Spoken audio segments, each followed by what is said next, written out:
I'm a chameleon, yeah. I have half the brain that you do. I did it for The Rock. Oh my God! The Most Crucial Podcast presents Crucial Squared Circle, the most crucial wrestling podcast with Mark Franchise and Davison Sarai. A little bit of the bubbly. And that's the bottom line. The Stone Cold said so. Yeah, welcome back to the Crucial Squared Circle. Mark Franchise, it is 104.9 The Edge's ultimate wrestling podcast, joined once again by my lovely co-hosts, Davison, Sarai, and T. Happy podcast, Franchise. Yay, happy podcast day. Happy podcast day. It's not actually officially podcast day, but it is for us. Well, that's a real thing? Yeah, I'm pretty sure. Oh, shit. Yeah, there's a national day for everything now. Oh, yeah. I think there's a Tuesday every week also. What is that? I never heard of a Tuesday. We'll put that here. You heard it here first, folks. There's a day in the week called Tuesday. You're welcome. $5. Anyway, we're going to get into some catching up from everything that's kind of happened the last week in the world of professional wrestling. First off, right out the gate, talking about CM Punk's return to Fox Network. Finally. That's interesting. Yeah. He showed up on a broadcast. What was the name of the show that he came up on? Oh, God. It was Backstage? So, yeah, it's the new show run by Renee Young. It's called WWE Backstage. It's on a Fox, I don't know, second or third tier channel, FS1. Yeah. And I don't even know what time it airs. It's late at night. It's like 11 p.m. or midnight on like a third-rate channel. I think it's after SmackDown. Maybe. Is it? Yeah, I think it's after SmackDown because I think that's what their intention was for folks to like jump over there. But Oh, I don't really? think that's what happened. I mean, that was also where they had SmackDown a couple weeks ago.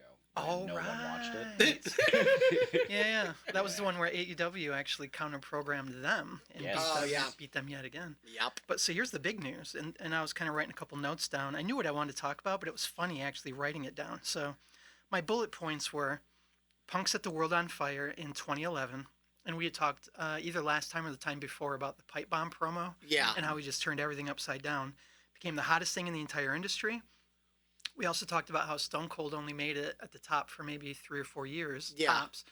Punk was the same. He was out of the company by 14. Yeah. So we're talking 5 years away from wrestling. And in that time, we've had constant CM Punk chants, almost, I don't know, way more than half the shows I've seen. Yeah. Every show, I'd say. Like crowds trying to derail the shows. Basically, because give us what we want. Right. So I was just kind of like free and over here, and I'm like, okay, so let's add up the size of those crowds and the size of the pay-per-views, and let's take a guesstimate of how many times a year that happened. Yeah. I'd say it's safe to say that over 1 million people have participated in those chants at this point. Very easily. He debuted in front of 49,000 people Wow. on TV after 5 years away. Say that again, please. I'm sorry. You said 49,000. 49,000. Now, when you get a 1-point rating on TV, doesn't that come out to approximately 900,000 to 1 million viewers? Yeah, exactly. Each share, in radio at least, each share is a percentage. But when it comes to like the Nielsen ratings for television, normally it's 1 point something is 1 point million. Yeah, and So. we know that they've been scrambling because during the heyday of 97 through 2001 or so, 95 through 2000, wasn't Raw hitting up around 6 and 7 ratings? Yeah, they were. But I mean, just lately they've been rumbling, stumbling, fumbling. They're just tripping over their own shoelaces lately. And, just as a fan of wrestling, you got a lot of people who are very passionate about wrestling. I am more of a low-key wrestling fan where I'm like, I used to be crazy about it. Now I take a step back and I look at it for what it is. I'm not jaded by passions about favorite wrestlers and all that stuff. But now that I've been getting more into it lately, it's starting to happen again. Now, again, what does it appeal to? Who does it appeal to? Yeah. What kind of fan are you? Ratings have been dipping. Right. Big time. And we know that Vince, I mean, I don't know who knows, but they keep setting these goalposts for what they want to maintain in terms of viewership. And for the longest, it was like, okay, as long as Raw never dips below a 3 rating, we'll be fine. We'll be fine. Right. And then for a couple of years, it was more like 2. I'm like, okay, fine. As long as it doesn't go underneath 2, we're going to do great. And then it started hitting the high 1s, and that's when they really started to freak out. Then AEW comes along hitting about a 1. So there's all these numbers going around. I'm basically getting down to say that 49,000 people is about a 16th of a share. 49,000? Yeah, I don't roughly. know. I can't do that math, but it's Right. not great. So it's just so weird. I'm trying to make sense of it because, like, Punk was always a little bit of a reluctant celebrity. Right. And part of me almost wonders if he would prefer, like, okay, fine, I'm back. And I don't give a fuck if anybody ever even sees it. I don't know. Yeah, But I'm curious what he's going to do, honestly. Because, you know, we were talking about this. He's got to deal with Fox. And I don't think WWE would be stupid enough to let CM Punk wrestle for any other company while also remaining under contract for Fox. I think they would keep a very close eye on what he's doing. Just the fact that he came on to a WWE show, related show. show, and came back to his entrance music was enough. Unlit. They didn't have a light on the man. That was hilarious. His one big comeback line, he's in the dark. He's in the darkness. You don't even see his face. I thought you were saying, like, when something's exciting, it's lit. And this was decidedly unlit. Decidedly It was not too lit, fam. You know? And I mean, It wasn't that lit. there'd been so much conjecture on the internet for such a long time about it happening. I mean, I am a huge CM Punk fan. I even have one of those stupid, like, 6-inch figures Nice. in my living room. It's like the only wrestling toy I have. I used to have Mankind. I don't know where it went. But so I've been dying for this moment. And then when it did, it just seemed so anticlimactic. Yeah, it was. I was just like, oh, he's there. And he walked out, and he's like, you know, he kind of did an homage to Rowdy Roddy Piper. And Oh, yeah, it was it's just, like, just when they think they know the... yeah, just when they think they have all the answers, I change the culture, is what he said. Right. Yeah. Yeah. Piper would say, I changed the questions. But it was more of just the fact that it was like, neat. You know, it was like there was nothing to it, like, oh my God. And, you know, the internet, obviously, I think, like I said, I think people really want to be excited about something. And they also really want things to fail, and they want things to go bad. So when you have people when they've already made up their mind, there's no changing it. That's why I got into an argument the other day with this guy. Not really an argument, but I asked He him. ended on the ground. He was He ended making on the fun ground. of the potato sacking that Jericho did to Cody. Oh, that was on awesome. The last Dynamite. And it was just, you know, they're human beings, you know, and they just used that to. Didn't look like a human being. Looked like a body bag full Yeah, of rocks. like a freaking sack of potatoes. And they were basically using that to rip on All Elite and like, oh, they suck. And I'm like, yeah, because that's never happened in WWE before. And they basically said, no, he was an idiot for doing that, blah, blah, blah. And I was like, well, somebody didn't clearly watch the match. And he's like, yeah, I did. It put me to sleep. I'm like, what are you talking about? I was like, excellent storytelling for once in forever. Yeah. Somebody is really good at storytelling. And I asked him, I was like, wow. And I was like, are you even a fan? And he's like, not really. And he's like, I knew they were going to be trash to begin with. And I was like, then you already decided before the match even happened that it was going to suck in your mind. Mm-hmm. So there is no changing somebody with that kind of philosophy. That's why I can't stand fans like that. Because if you go into something with a preconceived notion that it's going to be terrible, you're already not even giving it a fair chance. You're already sending that match into your mind with a disadvantage. I just don't understand even watching at that point. Yeah, I agree. And Right, also, right. Also, I mean, if you're going to talk shit about that being boring and you're watching AEW, I mean, that is not the norm for AEW style. It is slower. It's more methodical. A lot of us would say it's better just because it seems a little bit more planned out. Seems to have more dynamics in that match style. But it makes me wonder, like, if that was boring, does that mean that he tunes in for the lightning speed stuff? But a person with that kind of attitude has been kind of shitting on the AEW product for being too scattershot and too fast. Mm-hmm. I don't know. It's just, it seems like there's an impossible standard for some folks, and I just keep coming back to then watch something else, man. Yeah, you don't exactly. have to suffer through this thing. It was just unfortunate, though, because, like I said, I think CM Punk, not to take anything away from WWE or anything, because they could have made it even more dramatic. Like, here's the thing. My gut tells me he's showing up to Survivor Series. It's in Chicago. He's back with Fox. they could work out a deal where he at least does something, shows up, gets the crowd to pop. The crowd's going to go crazy when he does, because my gut, like I said, my gut's telling me he's going to show up. Yeah. But why wouldn't you just save his return for that then, and absolutely blow people's minds? Then potentially think of it this way. The internet would explode if he showed it up at Survivor Series and did something. Oh, absolutely. Announced especially. Then what's going to happen tomorrow on Raw? That's how it used to work. That's what the excitement used to be. Now we got to see what happens tomorrow, because maybe he'll be there. Who knows? Did he show up on SmackDown? Does anybody like? No, it was just that one show. Yeah. It was just backstage. So now if he shows up, it's almost expected that he's going to show up at Survivor Series. And if he doesn't, that's even worse, you know? Well, it kind of reminds me, though, of that StarCast situation, which was going on at the same time as, was it the second All Out?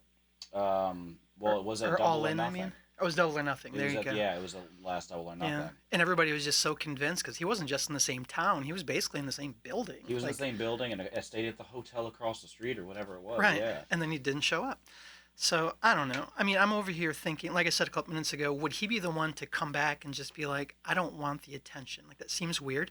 Right. However, did either of the two of you hear about that run-in he did during an Ace Steel match at this tiny little indie show a handful of months ago? Wasn't he masked? Yeah. Yeah. And the people were like, we can't prove it's him. Like, how many people have that stupid-looking body type? Right. That collection of tattoos and does a go to sleep that sloppily. Like, it was clearly him. Right. And that was in front of like 70 people or something. Like, it just seems like he's conquered it. You know, he definitely conquered wrestling at the time. Yeah. He did reshape it. Like, let's remember, without a Punk, there's no Daniel Bryan in that company. Right. There's probably no Undisputed Era. There's probably no AJ Styles, Riddle, Keith Lee. Like, Yeah. go down the list. So he really did it. And I wonder if he's just like, you know, fuck it. I'll come back around, make some money, have some fun, but he doesn't care about getting invested, maybe. I don't know. Yeah. I think he's got some anger still. I want to believe that he still has some anger. I want to believe that he met with Tony Khan, that everybody's all excited about, and had that conversation, and then signed right then and there. But then it tells everybody, nah, brah, I went in, they offered me a shit ton of money, and I didn't want it. I wanted to go back to WWE. I want that to be the story, but I don't want that to be the truth. I want him to have signed last week and then decided, oh, guess what? I'll show up on Fox, FS1. I'll have a quick conversation with Renee Young. Because she apparently was the one who knew before everyone else. Yeah, nobody else on the show even knew he was coming up. No one else knew, but apparently Renee Young, which, again... Oh, are you talking about the fact that Moxley would be involved in that somehow? I believe... I tell you, I have a strong belief that Renee Young and John Moxley talk. Okay, I feel like there's conversations between them, I and certainly I'm okay hope so. with that. Yeah. I strongly hope so. Yes, I would. Yeah. But They're a young couple. they should interact. But I do believe that there was some form of conversation, input, idea. But then again, Moxley claims and says that no one knew. Even his wife did not know until he flew out to do Double or Nothing that night. Like he said, I didn't tell anybody. I just went.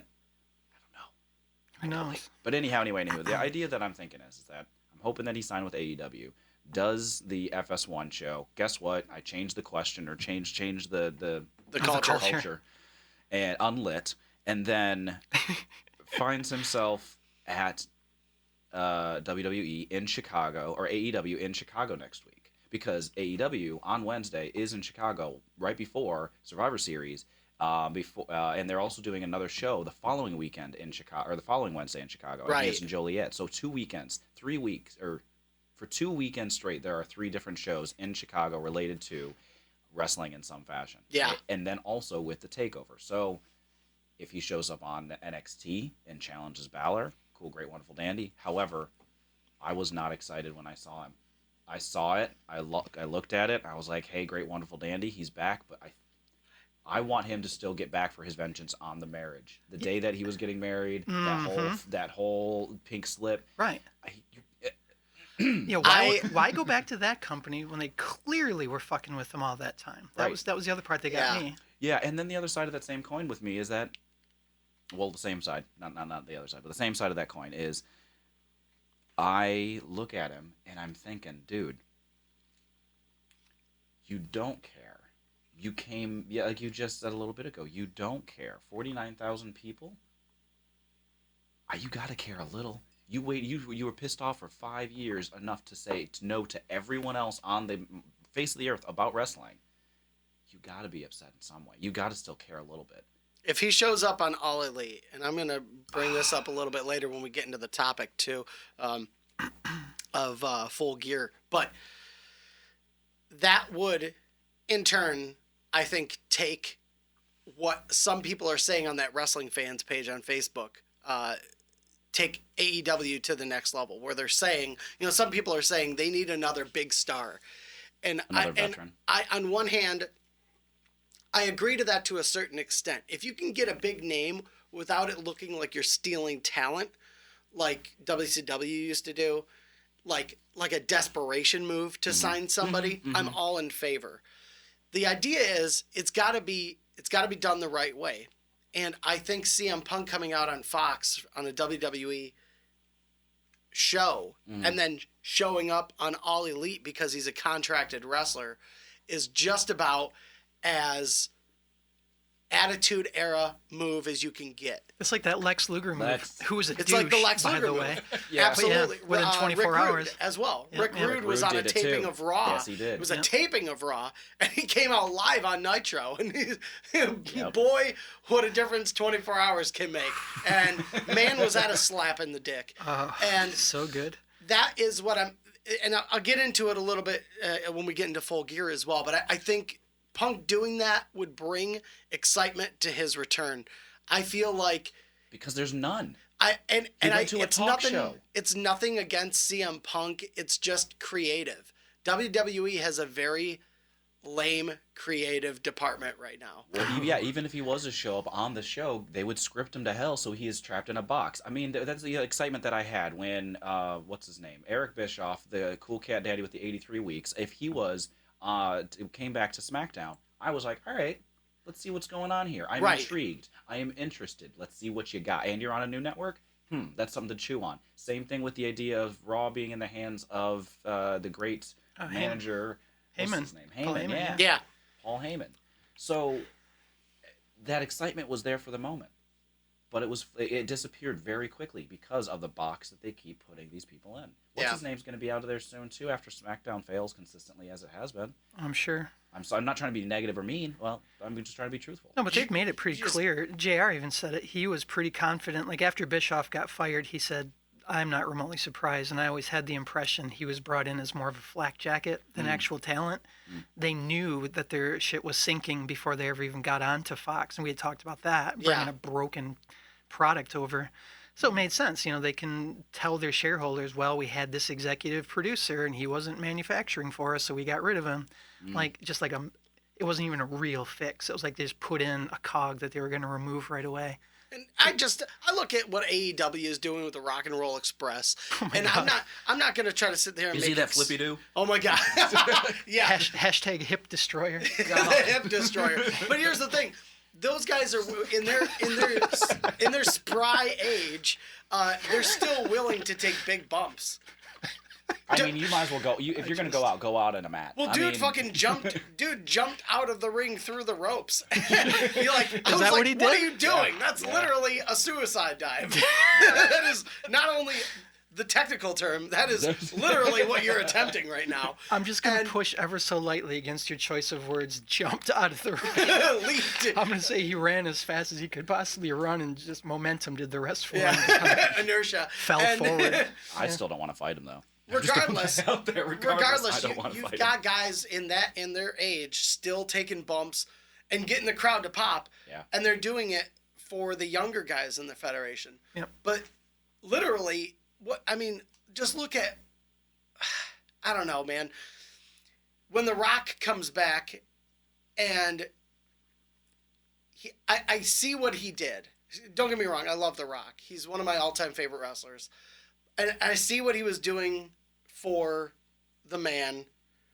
But, man, crushing your top heel to put over the the wrestler who's probably one of the most over wrestlers in the Federation right now, it seems very pointless to me. And if that was their intent, I don't feel like it did it. I don't feel like Becky That Lynch didn't came make out any anything. better. That was didn't just do anything. It was a just spot. putting It was a spot. Thank you. just putting And- more focus on The Rock already, which he is not a product.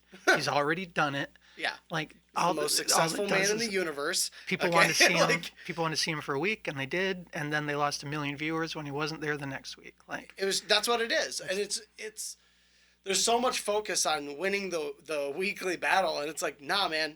All Elite is doing what they know, doing what they know how to do. They're not competing with anybody. And wrestling fans don't know how to grasp that. They think that they're trying to beat them. And they'll even say, we're doing our best to be number one. Yeah. But it doesn't mean that they're necessarily competing. It's just they're trying to offer a different product. And Jericho jumped onto a radio show a little bit ago, or not a radio show, a sports network show. I believe it was like Sports Center or something, like an interview. Oh, yeah, with the NFL. Was that with the Shaquille O'Neal? No, I didn't see was that in one. the wrestling he was actually ring? in a ring with some of those With guys. Shaquille Yeah. O'Neal and Charles Barkley. I think I know the interview. I know the interview you're talking Gotcha. about. Though. Well, yeah. I didn't know about him fighting Shaquille O'Neal. I'm interested in the Shaq Fu moves, but when it comes down to Don't be. the interview piece, that was something that I enjoy Jericho as a whole and in general, and always will, Yeah. always have. And I find that his interview brought to light, straightforward. We're not competing against anybody. We're swimming our own race, and just by happenstance, they're behind us. Oh well, sorry for you. But I'm going to keep swimming the way I need to swim because that's what I need to do. And he was holding the title with him because La Champion always carries that title. Right. And Now he does. Yeah, now, hey. He has it. Right. But it brought to it that level of. I guess what I'm saying is that when I watched an interview with a WWE wrestler, when Bray Wyatt was doing a newscast when they were a couple months ago at somewhere in some way, shape, or form, right before Hell in a Cell, and he was doing a newscast and doing a quick interview with somebody, and it seemed again so playful and off, and it wasn't. It was a. They were looking at the wrestler as a showman or as a show, and I don't really, not as an athlete. And Right. And that was something that I guess bothered me. Like an actor almost. Yeah, it was Like they weren't treating him like the athlete that he is. They weren't seeing the two sides of that person, the duality of a wrestler. The Right. duality is that showmanship, yes, but also I am an athlete. I am impactful in a variety of different ways, and that was something that was missing from that interview, and that was something that I liked with the Talking Smack show a long while back when Renee Young and Daniel Bryan were doing that. Oh, that was great. Yeah. Yeah. I enjoyed that show because and I mean, I only saw a handful of episodes, but again, I enjoyed it. I was one of the viewers that watched it every now and again. Sorry, Vince, I was one of them. But it was something that was that portrayed the wrestler in a way that got you to believe into the story and push you further into the athleticism of the individual and prove to them they were something to contend with. And the character. There's And the nothing wrong. character. There's nothing wrong with Not peeking, just the character. There's nothing wrong with peeking behind the curtain. When wrestlers can come out and say, "Yeah, we're real people. This is what we do for a living, though. Mm-hmm. This is my career. This is who I am. This is what it's all about, and I'm gonna take it to whoever." And you can still be in character. You don't have to be 100%. You're not about to step in the ring, but you can still be in character. You can still be who you are. And when they separate that, when they go, no, they're not a wrestler right now. Now they're just somebody else. Now, Yeah. like you said, playful.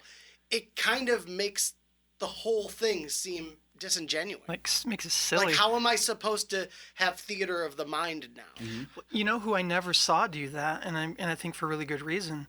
You never saw the Undertaker show up on stuff being Mark, like Right. ever. Yep. And now, And the fact that they're Who's doing it Mark? with Bray already. yeah. Well, and now now they've got the new Stone Cold podcast, which is not even a podcast. It's like an interview series that they're doing. I don't know if you heard about this. I heard it was gonna happen. Yeah. It's his first guest is the Undertaker as Mark Calloway. Ah. And he does if you've never heard Mark Calloway talk, it's not anywhere close to what the Undertaker No. talking sounds. He sounds like an old man. And they're just sitting down there talking about his entire career, and it's like, how does the Undertaker come back after that, though? How can you That's the streak breaker. realistically? That's the streak breaker right there. 'Cause Right. Again, you're taking us out, as you said, out of the theater, and it's real to me. It's still real. Yeah. I want to believe. Damn it. absolutely Damn it. can be real. You know, Jericho is a turned up version of himself. That was what Stone Cold always said. Take yourself, turn it up to 50. Right. The Undertaker is not a turned up version of Mark, nor is The Fiend a turned up version of Bray. Right. But as soon as you do this kind of thing, that's what you're saying. And it's like, those are those special characters. That's your lightning in a bottle. You wait for those to come around. Like people say that, you know, The Undertaker was a once in a lifetime. I think we can now say he was once in about a 3 generation or so wrestler. And I've said before, I think that Bray perfectly moves into that same space Yeah. if they treat him appropriately. And so far, it hasn't been too convincing that they're going to. What's up with these red lights? I still don't understand that. I mean, I get the premise. I get the cool, the mysticism. I'm all about that. But does it have to last the whole damn match? I don't understand it. I've seen maybe 2 matches where the red lights were on. And it Right. annoyed the hell out of me because I can't see shit. That was similar to what they did with Kane too. Yeah. Kane would do that. It's supposed to give Every it that. match? First thing. Well, not during the match. It was like the lead into I think the match, right? back in the early days, actually, right when Kane was wrestling for the first few months or so, they had the red lights out. I didn't know that. But it didn't last very long. But yeah, again, it's just you can only take so much away from these people before, like I said, the product becomes disingenuous. Yeah. Let me believe in something. When you're taking everything away from me to believe, it's hard to get me back into the mindset of, okay, theater, okay, wrestling. Because you're like, no, I just saw this guy giggling with puppies on Good Morning America. Right. And now he's Billy Badass. They call Yeah. it suspension of disbelief Now for he's a supposed reason. to be a monster. You know, and it's like, no. Well, you know what? I want to just touch on one more quick thing, and I think it's a good segue into the pay-per-view anyway. People still talk about Punk joining AEW, and franchise, you said it a couple minutes ago, you said what they need is one more big star, and Yeah. then Punk would make sense. And then a little bit later, and everybody said this too, like they're not trying to compete, they're just trying to do their own thing. But I think that when we say they need a person, that's because we're having some preconceived notion of what we think they need to be doing. And in doing Right. that, I think that we're still saying if they want to step up to the next level or if they want whatever it is, but they're doing what they want. They've said it on repeat. They're already doing it. They have faith in the product. And the way it sounds, they're not worried about reaching 3 or 5 or 10 in ratings. Right. They're just already doing it. So I don't know. I just think that it's important to remind, you know, even as fans, let's keep our hands off and just watch them do what it is they do, you know? Right, They've exactly. been doing a pretty great job, you know, so far of kind of just carving out their own niche. So, Yeah, I support and agree with that. And I think the bar for the TNT that's set well in advance was like 500,000. They were like, hey, Oh, yeah. if we can get some people to watch, that'd be great. Yeah, they've been crushing that. Yeah, they've been crushing that. And I think, the other side of that also is like Tony Khan, I guess at TNT was like, hey, we'll put it on and we got a billionaire financing it. So Right. if we get 500,000, cool, but we're still getting our checks. It's a pretty big safety net. That's yeah. a pretty big Why safety not? net.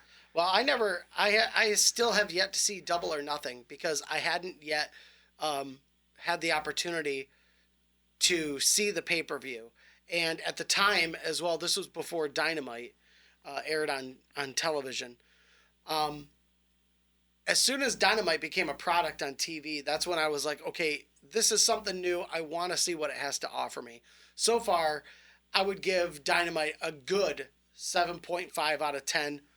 At times, 8 out of 10 in terms of quality of matches, product. There are some things that I haven't agreed with, some things that they did that I wasn't 100% behind, but you're never going to win somebody over 100% unless you're completely blinded by the fact that it's something new. That being said, though, they've got some of the best talent in the world on their, not only on their Wednesday night show, but the pay-per-view that they put together was a solid 8 out of 10. I was really impressed with that whole event. There was a few matches that were, you know, obviously a little bit outshined the rest of them, but Which pay-per-view are you talking about? This last one? Full Gear? Full Gear. Oh, okay. I think if we're gonna get into it, again, Pac is such a phenomenal athlete. Oh, That man. guy, I've gotten so much more respect for him since he joined All Elite and left WWE. And again, when we were talking about a couple minutes ago about CM Punk, if he showed up on All Elite and how much attitude that would show, the first thing I really want to get into is the unsanctioned match. Which, Start we're at talking the end and about. work our way backwards. What's up?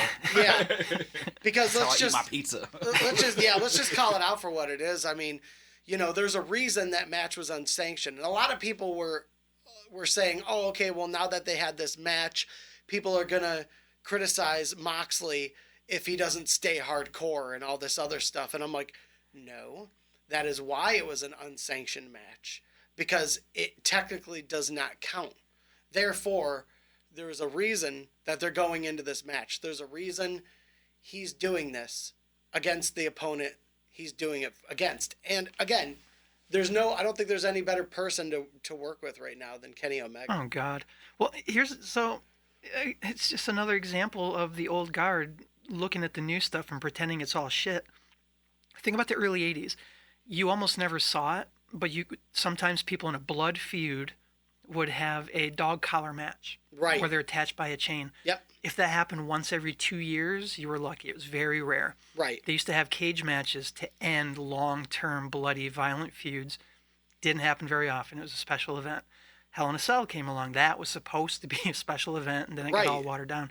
So, I mean, this is just another example. These guys have been at each other's throats since the inception of the company. Yep. It's been great, slow build.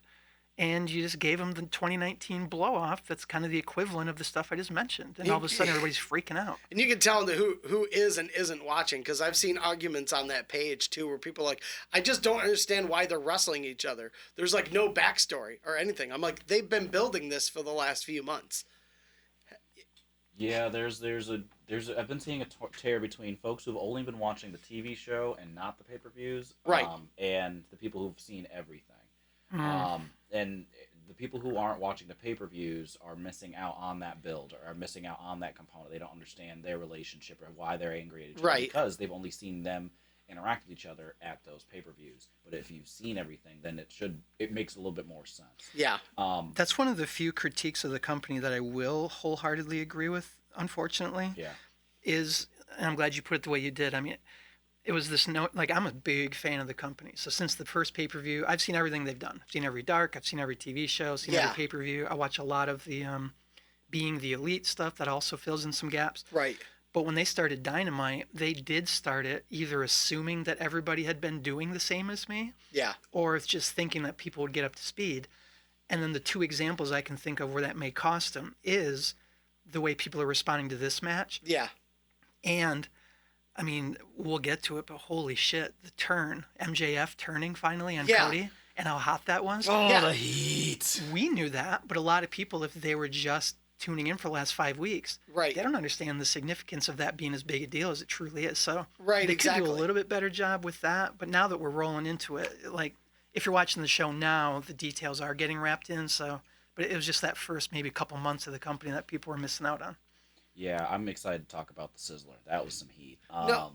For MJF, straight up. I think there's an art form to hardcore matches, and I think Moxley and Kenny Omega did a great job of telling the story with their bodies and slowly progressing the match, making things more hardcore as it went along. Yeah. And they did it perfectly. And by the time they made it back to the ring after they crashed through the freaking All Elite plexiglass, That was so good. was sick. When they finally made it back to the ring, the one thing that I will say that, that where these fans lose me is when Moxley pulled up and exposed the ring for what it is, steel and wood. Yeah. That is something that has never been done before. As far as I know, I've never seen. Oh, I've actually seen it the Have last you? year Okay. or so. Yeah. I was gonna say I've never seen somebody pull the very thin foam padding. It may have even been in WWE or NXT. Was it? I can't remember what it was, but Yeah, I think I've seen it in NXT, or if not in WWE. it was pretty similar. Though it was right in the corner. Yeah, like they were. Regardless, just the fact that they were able to. Oh, that's not memory foam. I mean, the fact that they were willing to take no bumps. memory foam. That's no memory. Yeah. Yeah. The fact that they were willing to take bumps on just some straight wood. Yeah. The pine board straight up. Not even And- just bumps, but fucking Omega doing that Phoenix splash. Oh yeah. Doing a 450 spin and then landing face first. Face first Yeah, right oh. into wood. I don't know how you Bam. protect yourself from that mess. Holy crap. Apparently, Cody. And ouch. Zing. I think they did a really good job of planning everything out, figuring out, just really making that match the most it could be. And I agree, and I think they pulled that's- it off. It built Yeah. to a good crescendo for sure. It definitely did build, and I agree with both of you on that. And when it comes down to wrestling, that's something that I do appreciate about it, is that that show captured a lot of aspects of wrestling that that I fell in love with wrestling for. The showmanship and the pageantry, and a lot of that art is there. The rest holds aren't there. The actual like with the match between the teacher and the student, and it was wonderful to watch. Yeah. Even though that was a bit of a lull in the show with because of the build up right before of a lot of spots and whatnots. Yeah. And then there was a lull, and then that for that match there wasn't a lot of hype, but it was a good match. It was something that I enjoyed. But we were talking about that Moxley and that Omega, those two cats going hard at each other on that for a regular. What was it? How long was that? 25 match? to a It half was hour. almost, no, I thought it was closer to 40. I thought Was they it? said It could have around been 35, 38. Yeah. something like It that. went a bit. I mean, it hit a point where I was like, man, I want to go to bed, but dude, y'all are killing it. Right. But again, it had a lot of dynamics to that match, and I do hope that it is a once in a lifetime situation. Maybe not once in a lifetime. I apologize, but once every couple years. I like this idea of having these things that they build up to, that they can't squelch this fire unless they take the rule book and throw it out the window and handle each other in the ring. And jumping to the idea of that foam pad, my God, I didn't realize it was that thin all night. Oh, yeah. Because thinking about that in comparison to some other rings I've seen, you're stepping on a bed in the ring sometimes where you've got 3, 4, 5 inches and you can see their feet digging into it and you can see their difference. Like everybody's wearing heels. That's how deep the ring is. But with this one, no, 1 inch, maybe 2. Right. Then straight, 2x6 pine wood boards that these guys are taking bumps on. Yeah. Power to them. Power to them. I'm not going to pretend that I'm some huge fan of ultra-violent stuff. I've certainly seen it because I like to, I'm a huge fan. I'm pretty well-rounded in the stuff I watch. So I've been aware of CZW and their Cage of Death series every year. They have the Tournament of Death every year, which Moxley's been in, a handful of times from way back when. And those are those matches where, I don't even think they have ropes on the ring. I think it's barbed wire. Oh yeah, the game changer. Yeah. Yeah, those guys are out of their minds. The crazy. boards full of nails, light tubes everywhere, you name it. Yeah. So this was absolutely, to me, like, I can't believe. I can believe what I was seeing because I've seen it all before. Right. But seeing it in that light, in front of that huge crowd, with these global superstars, to see Moxley elbow crawling through a bag of broken glass, for Christ's sake. That was hard. Freaking core. That one, the suplex into that giant nest of barbed wire. Now. And the chain too. Oh God, the chain across the teeth, the big gold chain. And just the back body drop onto the chain. Yeah. How funny was that it was a gold chain, by the way? Right. Big giant gold chain. That's awesome. Yeah. But yeah, I thought about that backdrop on that pile of chain. That must have been horrible. That's not good. Nothing about that is good. It's again, they took. You had the climax of the world title match, and then they were able to, in one instance, after there's so much hype around what happened, to really just go, okay, everybody, that was the end. Now this is happening. Like a standalone It event was so here. weird. It's very hard to do that. Think of like WrestleMania 18, The Rock versus Hulk Hogan. Oh God, How yeah. that basically should have been the end of the night. That's what everyone wanted to see. Was that when Afterwards- is that when Jericho and Triple H had to wrestle in the main event? Yeah, and Whew. Jericho was like begging them to like, please go on last, and they were like, no, dude, you're wrestling for the world title. That's got to be the main event. And they're like, But and they tried. They went out there and they had a great match, but people were so spent by the end of the Rock and Hogan match that they just couldn't. They couldn't. All the real, true, raw emotion was gone. Now, I would never compare Cody and Jericho to Rock and Hogan, but still, it's the same sense of you've got the big showdown. This is for the world title, you know. It was definitely epic. It might have been on the same level, but you know what? Right. You know what, though? I'm just thinking this makes a lot of sense. At that example of WrestleMania, I mean, you're right. Good Lord, the crowd for that Rock Hogan was just electric, ridiculous. But they were going standard wrestling match into basically standard wrestling match, right? Right, exactly. So you're making a direct comparison. Then we got Cody and Jericho, which was super epic in my book. But then you go into, I mean, there is no comparison to be made. And I don't mean quality. Exactly. I mean, this is apples and oranges. Right. Big time. So I think that helped too, a natural palate cleanser. And smart that they waited to keep that as the main event. Because I don't think there would have been a following after that. Well, we really couldn't, considering everything they did, how they tore the place up. Right. You really couldn't recover from that. Like he helped tear down the ring. Like literally, he started the tear down for the boys. You. Yeah. Appreciate it. Fuck you for all the glass, but thanks for cutting the strings. But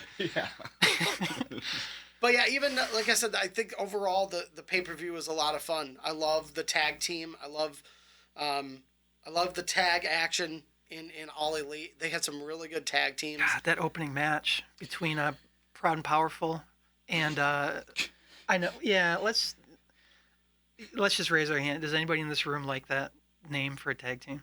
I don't know why they're called that. I like them being called by their last names. Yeah, Ortiz and Santana. Yeah, Santana, Ortiz and Santana. Man, their but match Proud against and Powerful. I'm like. Yeah, and that's kind of a whack name. Their match, I mean, I think they might be doing it. I can kind of see the logic because, you know, they've got Nyla Rose, they've got Sunny Kiss. Yeah. They're focusing heavily on the diversity component.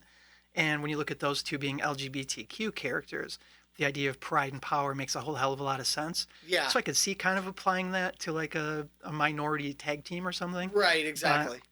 One way or the other, it doesn't sound particularly intimidating or. No, but I think they do a good job of that in the ring, though. Oh no, they're super talented. And that was a killer match. Yeah. Ortiz is slowly becoming one of my favorite wrestlers. Yeah. The dude that does the seal head drop. Yep. You know what I mean? So funny. Pins you with his head on your chest. That guy's hilarious.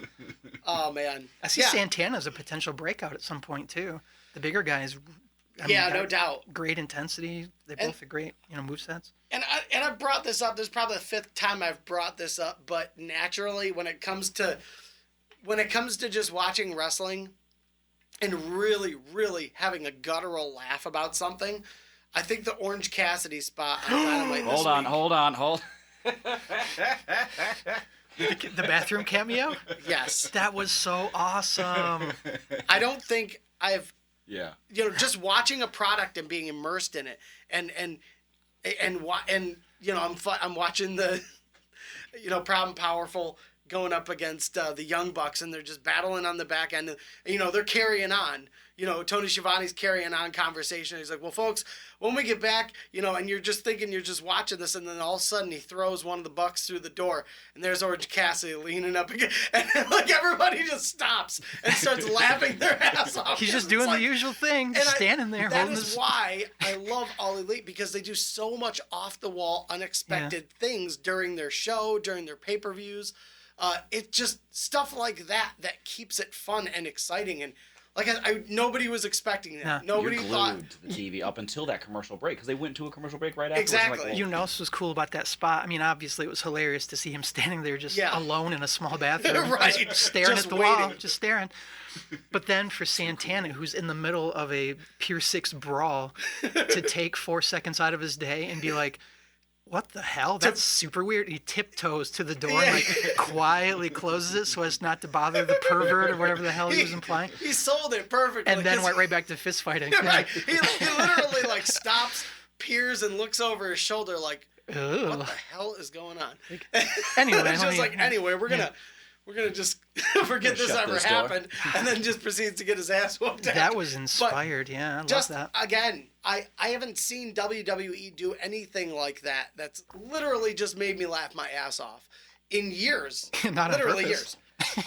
I like I said, that's when people sit there and say All Elite has done nothing to offer what they promised us. I'm like, what are you talking about? When was the last time you saw something that funny in WWE? It's so random. I will say, something that caught me off guard that I didn't think that I would like, but I did end up liking, was the 24/7 championship. That was something that caught my attention only because of Carmella and R-Truth. That was pretty funny. Enjoyed that so much. Because out of nowhere, I'm just glued to the TV like, well, what's going to happen now? But it was only then. Right, because of the spontaneity of it. What's the dude's name that was the GM for 205 for the longest? The blonde guy? Oh, Draco Malfoy? Drake Maverick. There you go. Oh my gosh. I give him a lot of props too. I mean, he's a good wrestler. He was his what was his name? Spud the Rockstar, or Rockstar Spud for the longest when he was on the Indies. I didn't know that. Yeah. I knew he was in the Indies right before. Yeah. Which He's, again, somebody that we were all excited about when he got signed on for 205. Yeah. He's like an 8-ounce cup full of 16 ounces of charisma. Yeah. It's a good way to put it. Yeah, he's pretty fun. But yeah, I've been a Carmella mark for a long time too. I was one of the few people I knew who was stoked when she won Money in the Bank. I was stoked with her title run.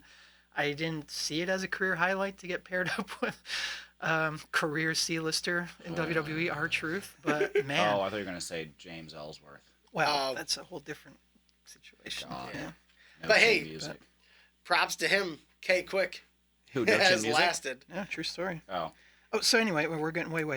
Let's talk about MJF for a hot second. Yeah. How long is it going to be before he is the biggest thing in professional wrestling?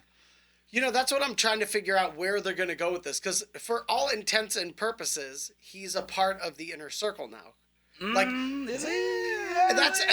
That's what's kind of like, that's what I'm saying. For all intents and purposes. It's fun. It's fun to speculate. It's fun to speculate right now. Because they never did the Mega Powers handshake, so to speak. They didn't. But they hugged it out. They agreed that Cody's the biggest prick in AEW. Right. But how long until MJF is in a very unique situation where he was already kind of a heel, even though he was a face, and now he's a double heel. Oh, yeah. And how do you pit... The hard part is, how are you going to pit two heels against each other? And the only way I think you can do... You mean he and Jericho? Yeah. And here's the thing. Le Champion is... In my world, he's not a heel. He's an anti-heel. But he's still technically a heel. Yeah. I think the only way you do that is by not doing that. I think the only logical reason I can come up with that is I think MJF is definitely he's going to be a headliner. Oh, yeah. For the world title, but not against Jericho. No. Now, I could see Jericho and Cody's rivalry continuing, but I could definitely see them pitting MJF and Jericho against each other eventually to get the belt off Jericho and then bring somebody else up to go up against MJF. And I can see it, and I can see Jericho taking a face turn, then leaving MJF with the inner circle. Very true. Yeah, no Very time true. soon. But there's a lot of possibilities there, which I think if Jericho did that, again, this is a man of reinvention. Yep. If he did that, it would just be another. Yep.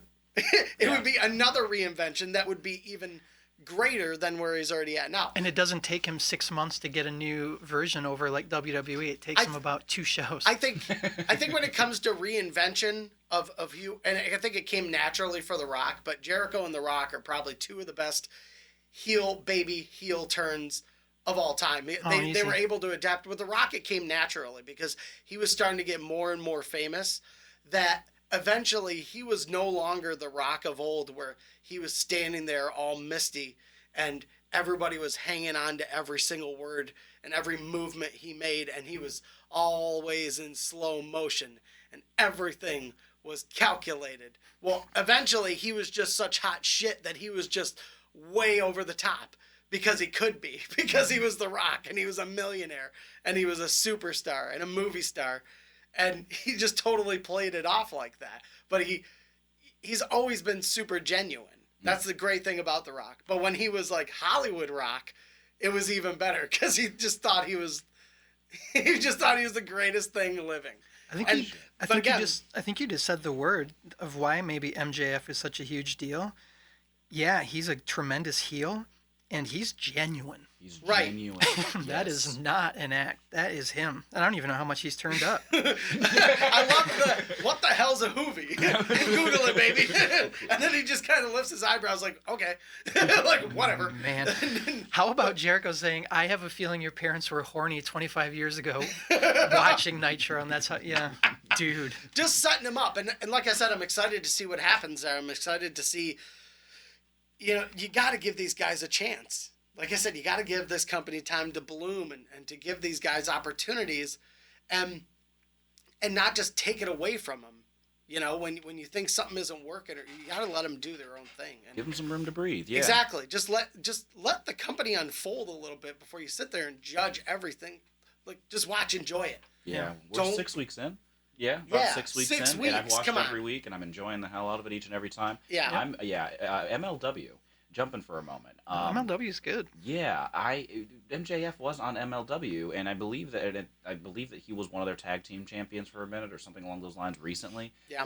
To the point in which I wonder as to whether or not his contract is up with them, to then be full time committed to AEW. Now I know he signed with AEW, and I know Right. that AEW allows for you to show up on other promotions and be a part of other promotions. I think television is the deal breaker, though. I think if it's Television's a the deal breaker. televised show or a televised company, I Yeah. think that's when they're a no-go at this Right, point. because Jericho's still performing, and that may just be nationally. Internationally, I think Jericho's about to perform on Oh, right. another Japanese Yep, federation. It's true. New Because Japan Omega Pro just Wrestling. won the ML, the Mexican, I can't remember what the AAA's. CMLL. Or is Oh. it AAA? Either way, he won the world title from Ray Phoenix Yeah, Right. Yeah, that's very AAA. recently. And- So and those- international probably is the deal. And those international federations respect the sport of wrestling. Oh, yeah. There's very little. In fact, if you actually took the time to watch it, you'd find it's almost reminiscent of the '80s in the sense of who these people are, who their characters are. It's very basic, and they do a really good job of storytelling with their bodies. They let the matches speak for themselves, and again, that's one of the reasons I like All Elite is because they do a very good job of that, and I think their commentating team supports that as well. I don't think there's any competition when it comes to All Elite's commentator team. It's reminiscent of the Attitude Era, but it's not even just the fact that it's the voices of the Attitude Era. No. It's the style. It's the way they call a match. It still has that nostalgic 80s feel to it where you're invested in the story of what you're watching. There's an element of unpredictability that keeps it, I guess that's the word again, genuine. It feels more authentic. Yeah. And maybe Tied that, to that. maybe that goes back to the Jim Ross notion that we Oh, I talked love about. him. Where Yeah. he doesn't want. Yeah, I don't know if that's still the case, but he's been on records. I don't want to know who wins these Right. matches. I want to react. Well, think of the call when MJF did the show. It's like, oh, you little bastard! Why'd you do that? Like, it was again another one of those classic Jim Ross calls. And he's like, he still got it. He still got. And- I mean, when he was watching the teacher and student match with the women's championship, surprised out of nowhere when that happened, Right. and he was genuinely excited. Like, man, look at this! This is astounding, and he is all about it and all lost it. So yeah, he's genuine, and I got to bring up corny. Unfortunately, I listened to a comment that by him, and I do listen to him, and I do like what he has to say sometimes. But one of the things in which he mentioned was the heat that MJF got. Think about how much heat MJF would have gotten if there was not that lull. And I'm not anything against that match. So that because I enjoyed continuous that. build-up, you But mean? that continuous build-up. I heard that same, and that did make a lot of sense. It did, and I think the when I watched that beer get thrown at MJF Oh, yeah. at the top of the ramp, and then security coming out of the woodwork to grab that man. Yeah. Do you think that was real? Oh yeah. Oh, absolutely. That'd be the perfect way to do a plant in 2019, though. Yeah. You know what I mean? But I Make mean, it look like that and send people out I- running after people, I- drag I their s- asses out of the crowd. Who knows? I but think they- it's genuine just mainly because of the way MJF reacted, where he seemed caught off guard by it, but unfazed. Where he's like, that's right. I just made you feel that kind of way. Ah. You feel every piece of the freaking deception. Yeah. And just continue to walk out. But I also feel like also the fact that And maybe, but I think also the fact that they didn't hone in. Oh, he's getting ejected. Yeah, it was very much. Just like it was off to the focused side. on Yep. MJF, Yeah. but you saw the guy move in. That's why I think it was genuine. Because and think about the passions that All Elite is building up. I absolutely think it was genuine. I think that dude was seriously pissed off that he effed over Cody. How like fun that. is it though to be a wrestling fan and know that somebody might legitimately piss you off enough to want to throw a thing at a wrestler? Right. I Like, paid $8 for this cup of beer. I'm Yeah. going to throw it. like Yeah. thank you for the experience, MJF. Holy crap. Right, exactly. So, like I said, I'm excited to see where it goes and to see how they're going to build this up now and what's going to happen, because there's no doubt that MJF is going to eventually be put in the spot Oh, to be world champion. I mean, he's so young, 23, 22. Yeah, It's 24. he something would like be that. preposterous. he Yeah. would be a great leader, and not take anything away from Jericho, but he would be a great leader of the Inner Circle. Yeah. Considering the fact that you've got, the perfect tag team combination you've got the sexy Spanish God as like the wacky off the wall character. You got Jack Hager, who doesn't wrestle, and he just stands there and interferes, and he'll Stares off somewhere without blinking. Yes, but you could see that in the sense of think of the Nation of Domination. Farouk was no business. He was just serious business out there. He was no business, He was, which is why The Rock got so Yeah. popular. well, he was serious business out there, and when The Rock showed up, he was full of piss and vinegar, and he had that swagger to him. Yeah. And again, not to get too off topic, but one of the great all-time skits in the ring when The Rock gives all the guys in the Nation a bunch of 24-karat gold Rolexes, and then he gives Farouk a framed picture of The Rock without a shirt on with the IC title. The Farouk's like, what the F is this? Just like, and again, I look at it like, that's just a great, you could see the tensions building between them, and then boom, the Nation turns on him and starts kicking the ass, and then The Rock becomes the true leader of the Nation and takes the Nation to a new level. I think MJF could do that with the Inner Circle if that's the route they decide to take. It just seems very unlikely that you would have a personality like Jericho with an ego like MJF. It's very, I just don't think it's very logical or possible that those two could, on this path right now, coexist as co-leaders. I like the idea of MJF having his own little side faction. I don't remember the name. Was it Warlow, that big dude that came through on the last episode that's of right. Dynamite? Wardlow? Man bun? Whatever, yeah. Big scary man bun? They had shown some promo videos for this guy way back. It might have been the first Dynamite, or it was pay-per-view. Who is this guy? Yeah. He's like 6'8", big muscular dude. Looks Right. like he's never been in a ring in his entire life. But so how cool would it be, though, to have the Inner Circle as the main kind of heel faction? And maybe sometimes they cooperate with MJF. Right. But he has his own little side thing. And they're like, I don't know. I think it'd be cool. You never really see that anymore. Like multiple factions running around. That's true. Especially heel factions. It'll be interesting to see what they do. Like I said, I'm excited for the next couple of weeks, see what unfolds. And have they announced the next pay-per-view? I want to say it's in January. Is it? It's usually, I think they do them quarterly now. It's like every 3 months or so. That makes Really? sense. I think so. Huh. It's either 2 or 3. Well, it'd be like, I'm excited to see where they take it. Yeah, and somebody broke this down, and it made a lot of sense. People are complaining about going back to the $50 price tag on a pay-per-view. But then somebody was like, okay, well, think about that $10 you pay for WWE. You may pay $10 a month, but are you getting a quality pay-per-view every month? Right. No, you are not. So maybe you watch NXT, but you could now watch it on Hulu for $10 a month as well. So you don't have to do both. So if you figure they do a pay-per-view every, I don't know, let's say it was every 2 months. That's 8 weeks. That breaks down into what? I mean, well, we're doing monthly, so it'd be $25 per. So if it was every 3 months, I think it came out to like $15, $16. I was like, for that quality, I cancel WWE in a heartbeat and just pay into that. I happen to do both, but my subscription has been it has been canceled for some time now, because I hate to say it, but I was like, all right, I'm not really feeling like watching old pay-per-views anymore. That's what I was using it for. I was watching wrestling documentaries and old pay-per-views. Yeah, that's what I've been watching. I have it on in the background. I didn't go. Yeah, I hate to say it, but it was all 80s and 90s stuff that I was watching. Yeah.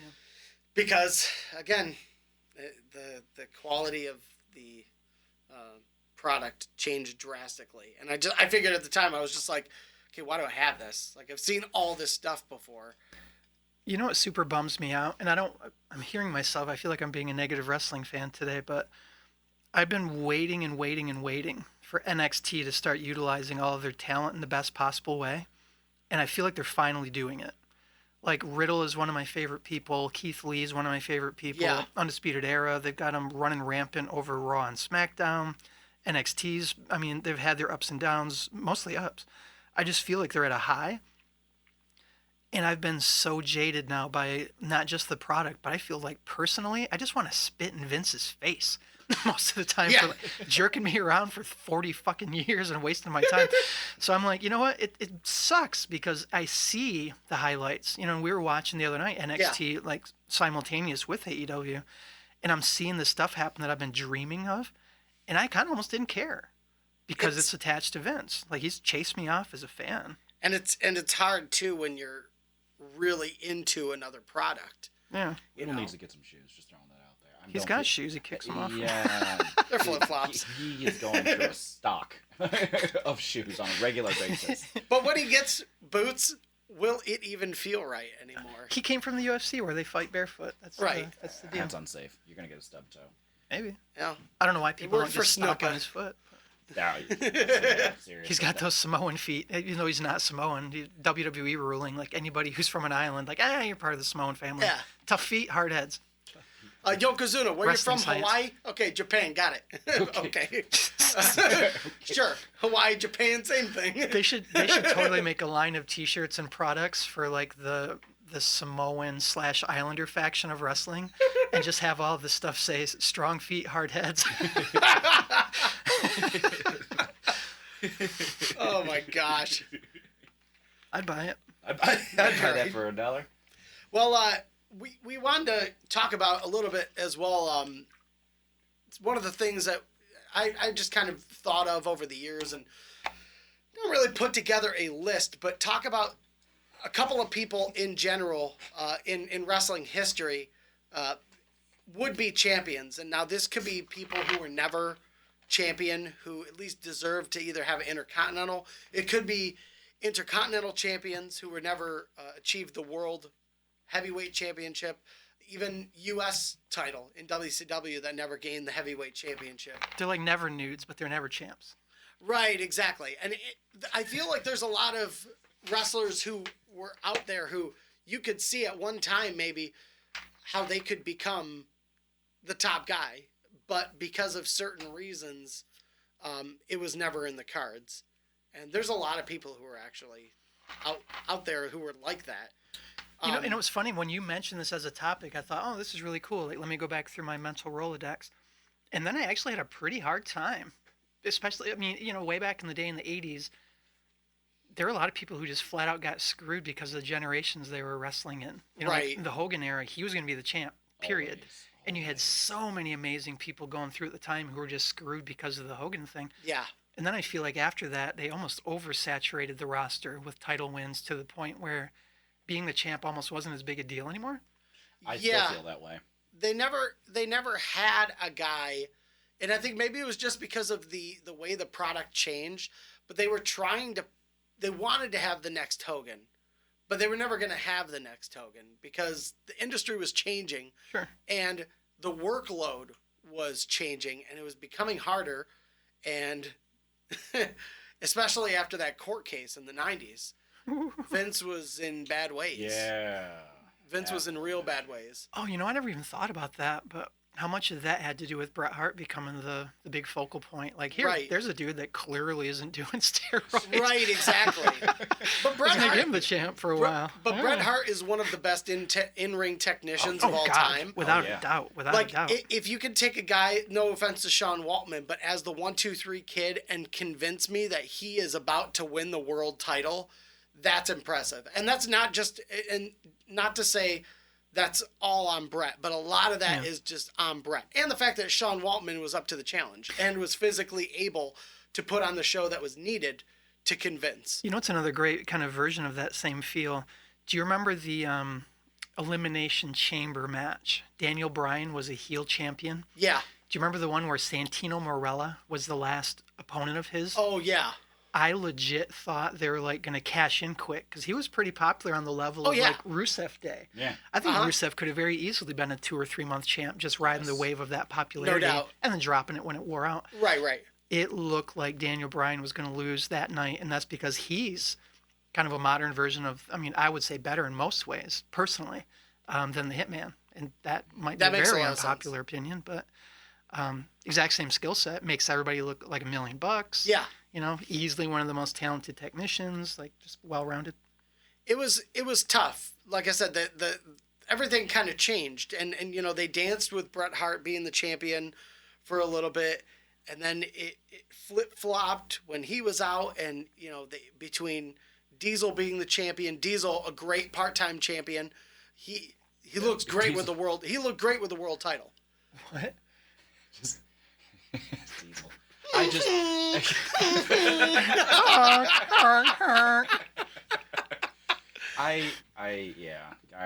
Kevin Nash. He looked good with the world title. He did. I mean, yeah, Kevin Nash is a 7-foot solid dude, long black hair, Diesel. He had the jackknife. He looked good with the world title. Drop you from a skyscraper. That man's so tall. Yeah. Right, exactly. But again, Unless you're the Giant in WCW catching one of those jackknives. Do you remember when you dropped him on top of his head? oh yeah, almost killed him. Yeah. Neat, thanks. But But again, they had such a hard time having somebody to hold the title for that long. Again, Bret Hart had a lot of personal issues with the company. Then you had Shawn Michaels, who just had a lot of personal issues in general. He was one of the hardest working world champions of all time.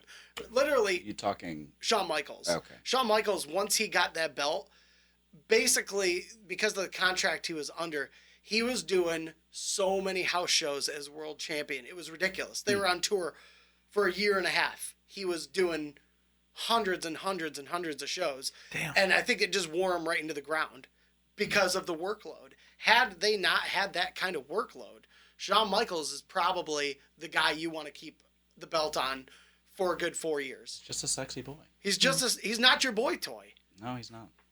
he's one of those guys, too, who... Rollins is no Shawn Michaels. Right. I mean, I like Rollins a lot, and I know he's been making an ass of himself for a while now, and he apparently has been red-pilled or blue-pilled or whatever it takes to make you a corporate hag. Right. But he's done it. But he was a champion during a lull period.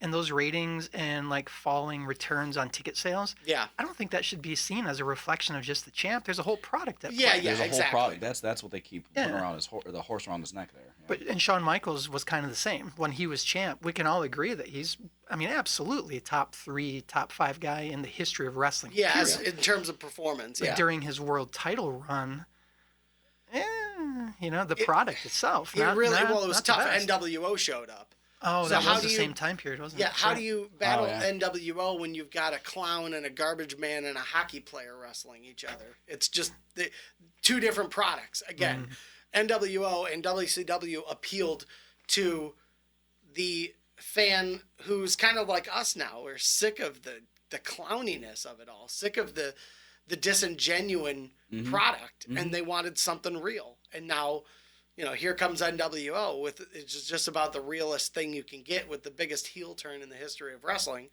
Yeah. And When you spray paint on somebody's back, it changes the game. indeed, you never saw that before.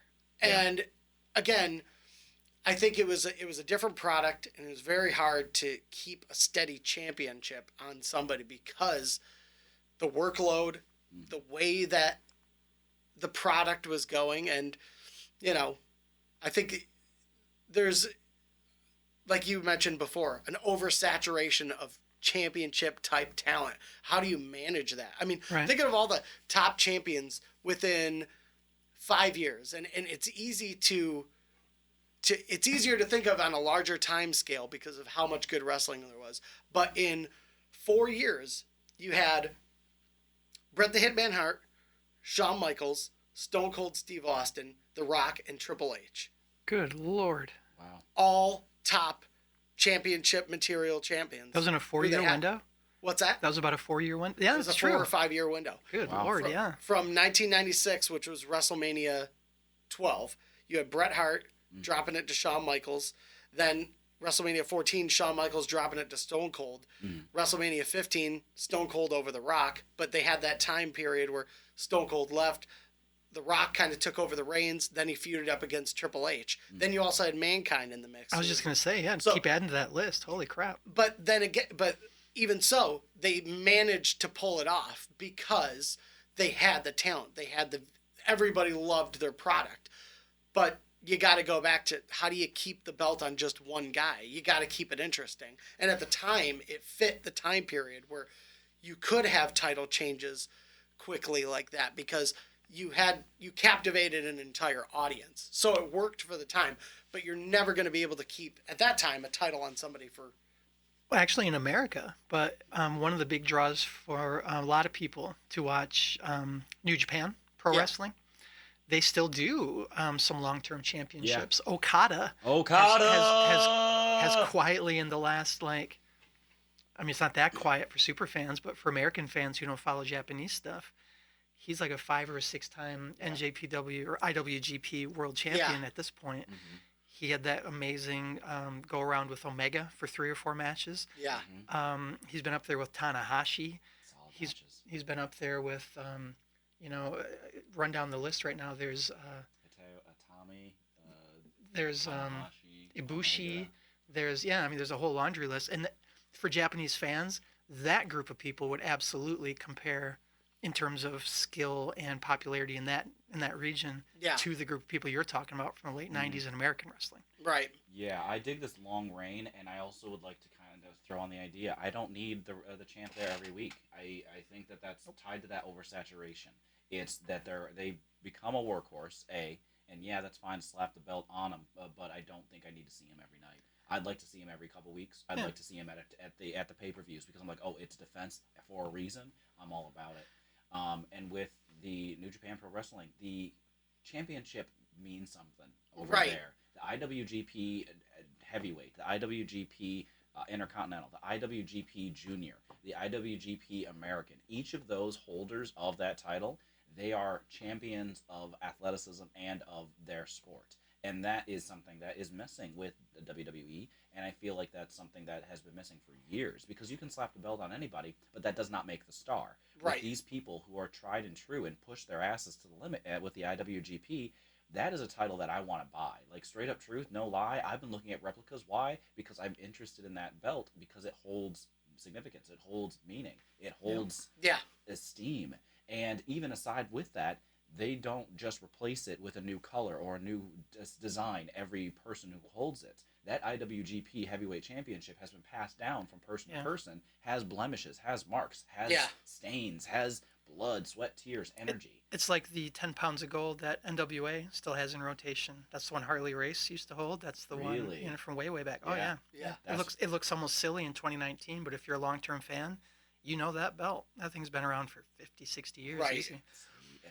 And that significance, that dynasty, that air, that elegance, that support, that shows that sport has significance because of what it comes from, a lineage of strength, a lineage of champions, and I dig that. Right. And I mean, Okada, man, is he a champ? And yeah, I would echo those same sentiments, Davison, as the idea of having those folks along the lines of who you said for 4 years running.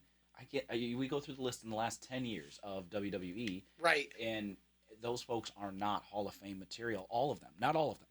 Excuse me. Nothing against them. You know a few who are, though. AJ Styles, Brock Lesnar, Kurt Angle, who also happen to be former IWGP World Champions. Good point. Yep. Very good point. I mean, AJ Styles, and I have grown to appreciate and love him for his in-ring ability, and to make, as you said about Daniel Bryan Danielson, that make everyone look good and make everyone a part of that match, and just challenge and push everybody to that limit, and then also showcase what their skill set is. I think that's something that is lacking with jobbers. I feel like, not to say anything wrong against jobbers, but a fair amount of the folks who come in, showboat, don't. There's like there are quick squashes. I guess the idea is like what's his name? Sami Zayn. Yeah. Mm-hmm. Sami Zayn is now a jobber, stellar wrestler.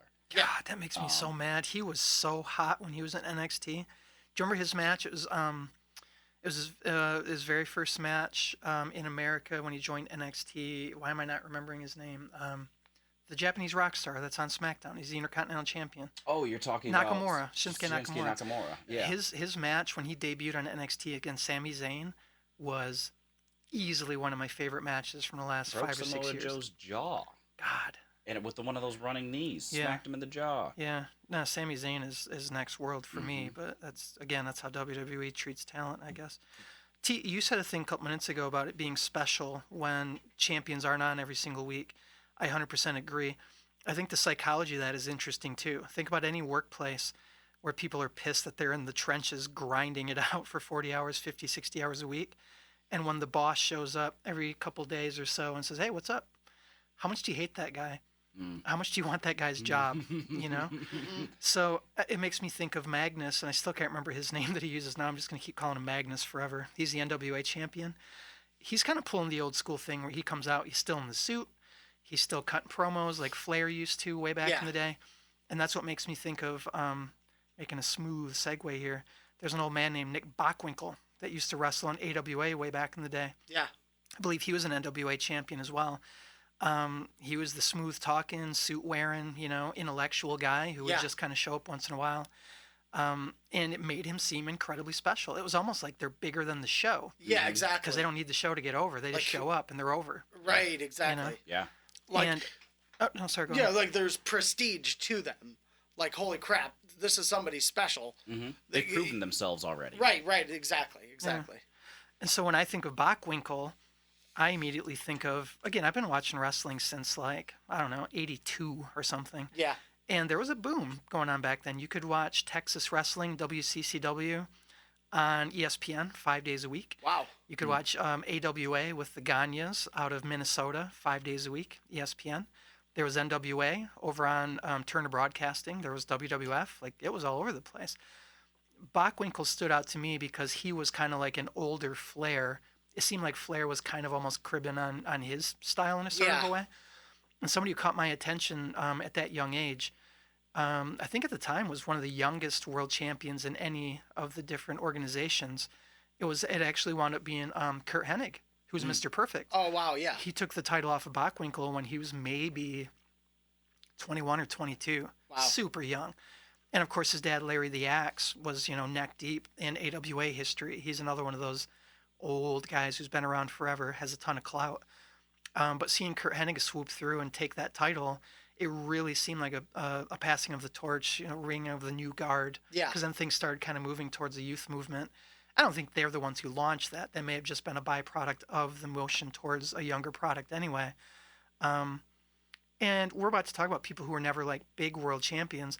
I guess we should probably clarify then. Are we talking about certain organizations, or are we talking about the big recognizable ones like WWE, NWA? I would say more of the big recognizable ones because, like you said, back then that was a huge deal. But it was towards the middle of the 80s, late 80s, where it was clear that as territories started to die down, the two main products were WCW and WWF. Yeah.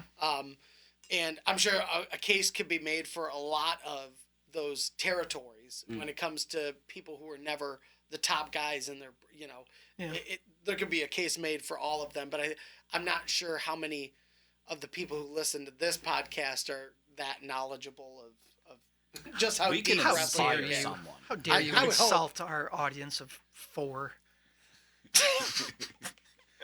Sorry. I remember to this day. Sorry. Yeah, you better apologize to all 4 of them. Take them out to dinner. I remember when Hennig won the belt from Bockwinkel, and it was like the perfect old school angle where he'd been a good guy kid wrestling the. Yeah. I think Bockwinkel wasn't really a heel. He was just like an old guy who'd been doing it forever. He was well respected. Right. Hennig had a really subtle heel turn when he won the belt. I remember he pulled a roll of quarters out of his tights, and Bockwinkel was giving him just a basic back to belly suplex. You just pick him up, drop him on the back basically. While he had him up, the referee went behind him for some reason and he punched him in the head with the roll Yeah. while the ref was behind. And I don't know if they meant it, but this is the part that always still gets me. The thing broke in his hand, and so Corey just like shot all over the place. And it was such an awesome detail because it just seemed like you got to hit somebody hard for that to happen. So Right. maybe they gigged it. I don't know. But that was just some of that like old school detail that, again, 30 years later, I'm still thinking about. Right, exactly. You know? Still stuck in your craw. Yeah. It's good storytelling. It's a cool That's visual. what it is. It's good theater right there. That's So what do you think? What happens when a kid is that, he's putting it together, he's running the title in a big organization, and then Vince gets a hold of him and brings him in, and we all start seeing all of these promos for this guy who can make a backwards basketball shot from half court, who can throw darts at a bar and just get, bullseye after bullseye. Yeah. Absolutely perfect. He can swim fast. right. He can roller skate. He can hula hoop. He does all of it. Do you think that hamstrung him? Is that why he wasn't champion? Did they turn him into too much of a cartoon character right away? You know what? And I don't disagree with you. I think it was Henning's natural ability to be perfect. And I've heard it before, and I'd have to agree. I don't ever see him screw up No. or make a mistake in the ring. No way. And Bret Hart commented on him, I believe. Bret Hart had an interview in which somebody asked him, what are your thoughts on like somebody that you felt comfortable working with always and forever? And he's like, yeah, I can wrestle Kurt Hennig for an hour and a half and then and still be fine afterwards without any hesitation or any concern or any worry. yeah, and another thing to consider too, trust in somebody. Trust. I don't think. I mean, if you were gonna go up against somebody, technically speaking, you had no reason not to trust Kurt Hennig Yeah. because he took care, and he also made you look really freaking good too. Yep. The way he sold things Yeah. was there's a little bit of flair to it, but it wasn't over the top, And He's been majorly influential on Ziggler and the way Ziggler sells. yeah, absolutely. And again, he was a great Intercontinental champion back when the Intercontinental title really meant something. Yep. That was my favorite title. yeah, That- exactly. That's something that holds significance, holds as a standard bearer for The me. work rate title. Right, exactly. And I don't think at the time, I think he was, pun intended, he was the perfect Intercontinental champion. Absolutely perfect. I think you could make an argument that him and Bret Hart would have had a great world title feud. I think Yeah. between the two of them, if the company would have been shifted in that light, if it would have, if the creative minds, in another world, that you could easily see them going up against each other for world title. He's one of those guys that stands out to me because I don't remember him getting, I'm sure he did at some point, but like some big bad injury. I don't remember him being one of those guys that got derailed for a while. But No. for some reason, he got shifted over.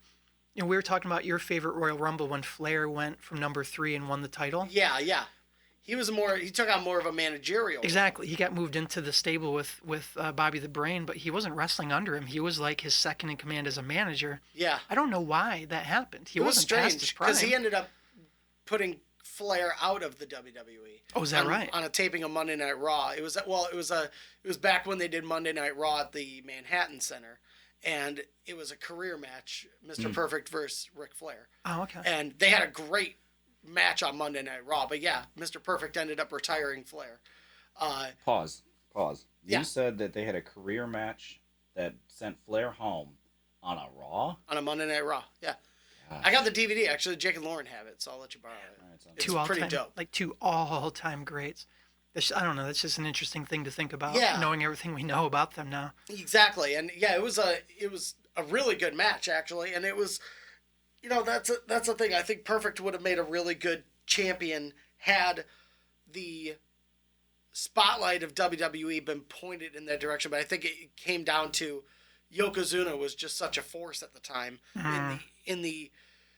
I think unfortunately Hennig got pigeonholed into that we're focusing on younger guys, and Hennig wasn't wasn't old by old. any means, Nah. but he was a part of that 80s, that mid 80s going into the, when 95 shifted and Hogan ran to WCW, Yeah. WWF was like, the new generation, we're focusing on new guys. We want to get rid of these old guys. See, that's the thing is when they say old guys, I think they mean old product.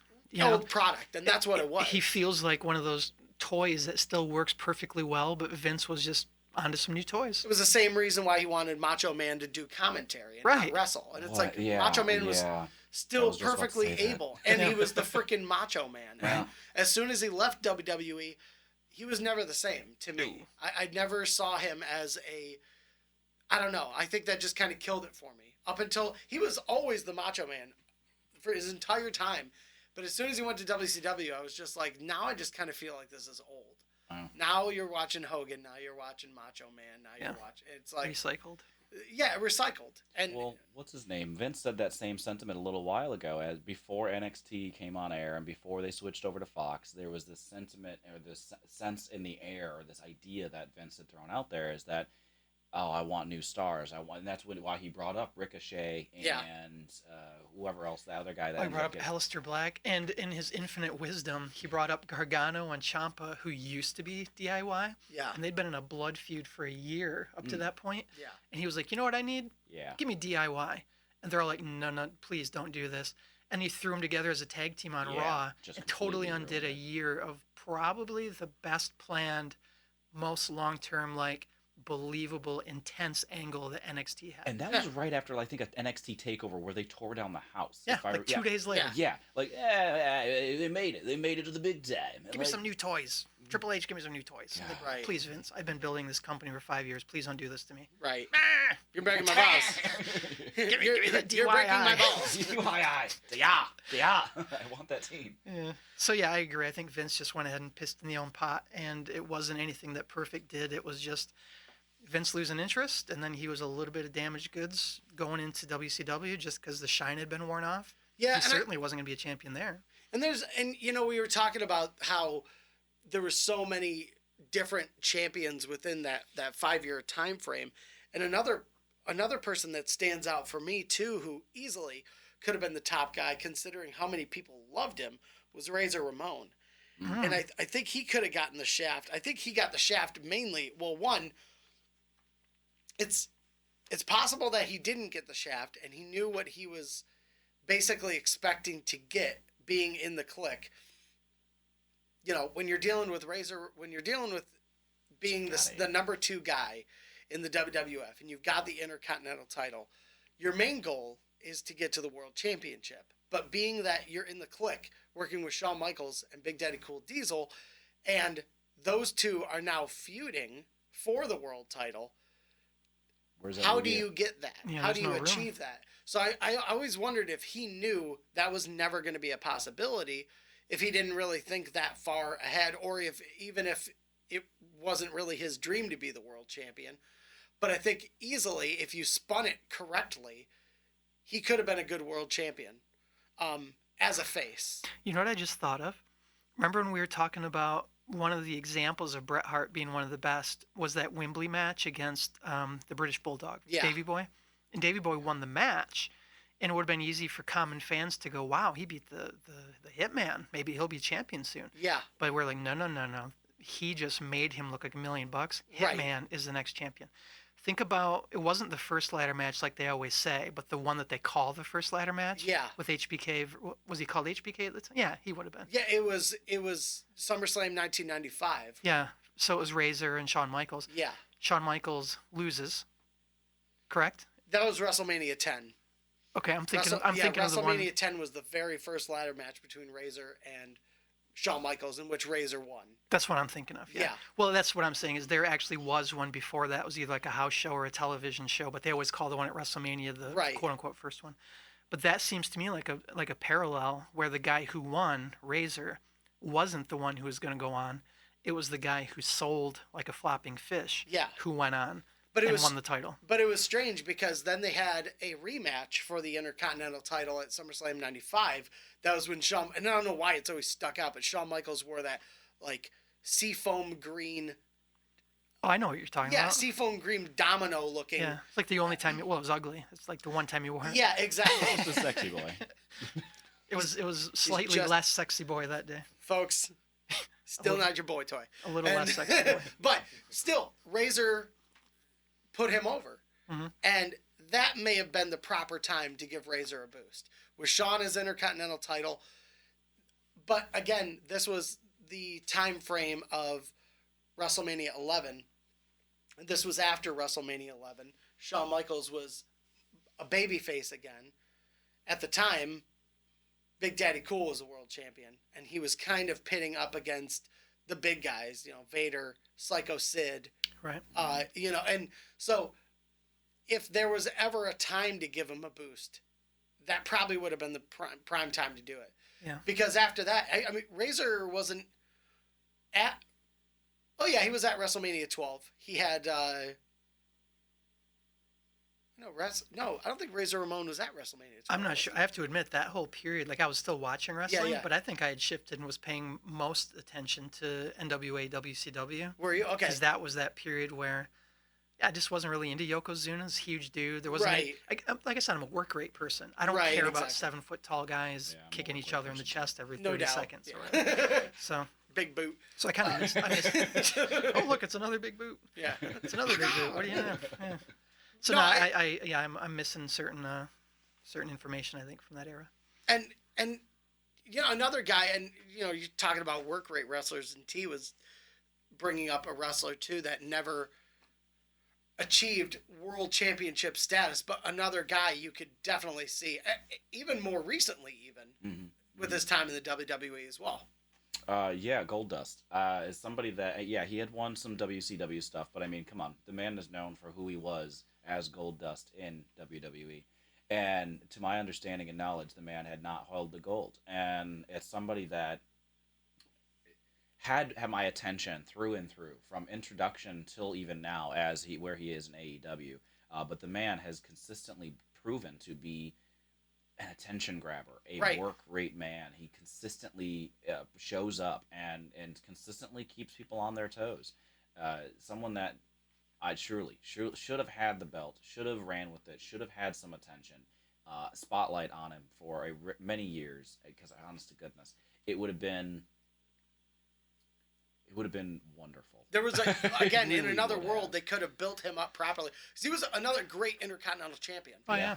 When they put the gold leather on the title to Yeah. reflect his. But again, it was one of those things where back when the Intercontinental Champion was someone of unique stature, someone who stood out in their own way.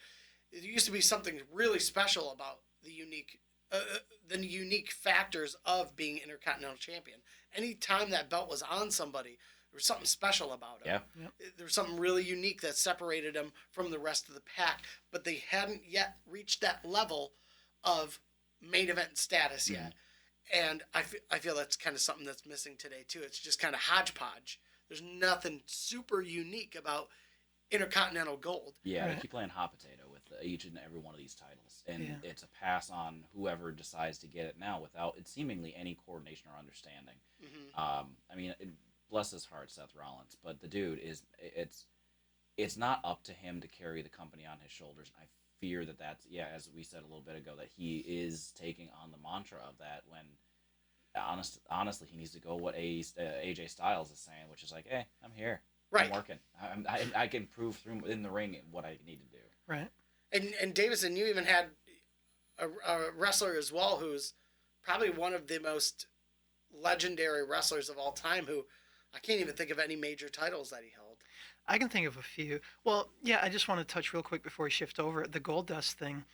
Nobody had. I mean, clearly there have been a lot of people who had gotten heat, but in Yeah. that particular time, imagine in like the second year of the Goldust character with all that nuclear heat he was generating. Yeah. If he would have been the world champion, and if he had won by duplicitous means, cheated somebody out of the title, preferably like Yeah. kissing them when they didn't want to be kissed, freaking out, give them the small package, Yeah. That's why I got Yeah. Dustin Reynolds. intentional use of small package. I got So, I mean- I got so much props to Dustin Reynolds for doing that. As a because Texas boy, holy shit. he, as a Texas boy, and just actually one time he was at there was this old place where back where I grew up in Mount Clemens. I didn't grow up in Mount Clemens, but it was nearby. It was the Gibraltar Trade Center. Yeah. Yeah, it was super lit. I mean, they always had sweet stuff going on there. But one time Goldust was there, and he was sitting in this throne. It was so hilarious. Like, we walked by him, and Hell yeah. he was sitting in the throne, and we were like, "Hey, Goldust!" And he looks up at us, and we're like, "Suck it!" And all he did was and I know you guys can't see me right now, but he just did the side of his face, lip up, snarl with the face paint, and it was just so perfect because he totally sold it for us, and we were like, that's awesome. So fun. He just gave us the sneer look, and we were like, that's freaking dope. Still real to me. And again, super talented in the ring. Right. Really good wrestler. Well, and that's the thing I was going to piggyback from was, well, not only was he super talented, but I think that there would have been a lot of fear. How would it look if we made this guy our champion? Yeah, You know exactly. what I mean? Especially at that time. And then the guy I'm bringing up for a very different reason. How would it look if this guy was our champion? Right. I've always been a huge fan. Arn Anderson. Right. Try to imagine Arn Anderson as a world champion. It seems ridiculous, right? Yeah. But just think about it. Was there anybody around that era, and I'm talking early 80s, let's say late 80s, Yeah.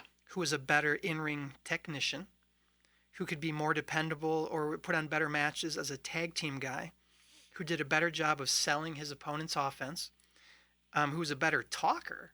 He was absolutely the full package, Yeah. except he looked more like a professional bowler than a Yeah. professional. I was trying to figure out how would you describe him, and you could see one Arn Anderson Yeah. in every bowling alley. That's At how. times, multiple. At times, and multiple. Yeah, Same he's team. more likely to be the Budweiser Pin Master Champion of '87 doubt. than any kind of World Wrestling Champion for sure. Catch him in the ring, you're in trouble. Catch him in strike ball, man, he's going home with some loot. Yeah. Straight And so, I mean, let's look at his influence, though. I mean, he's the guy who came up with the spine buster. Right. Nobody was doing that. And now let's think of the iconic people. I mean, of course, it's gotten watered down like most moves, like the DDT has gotten watered down.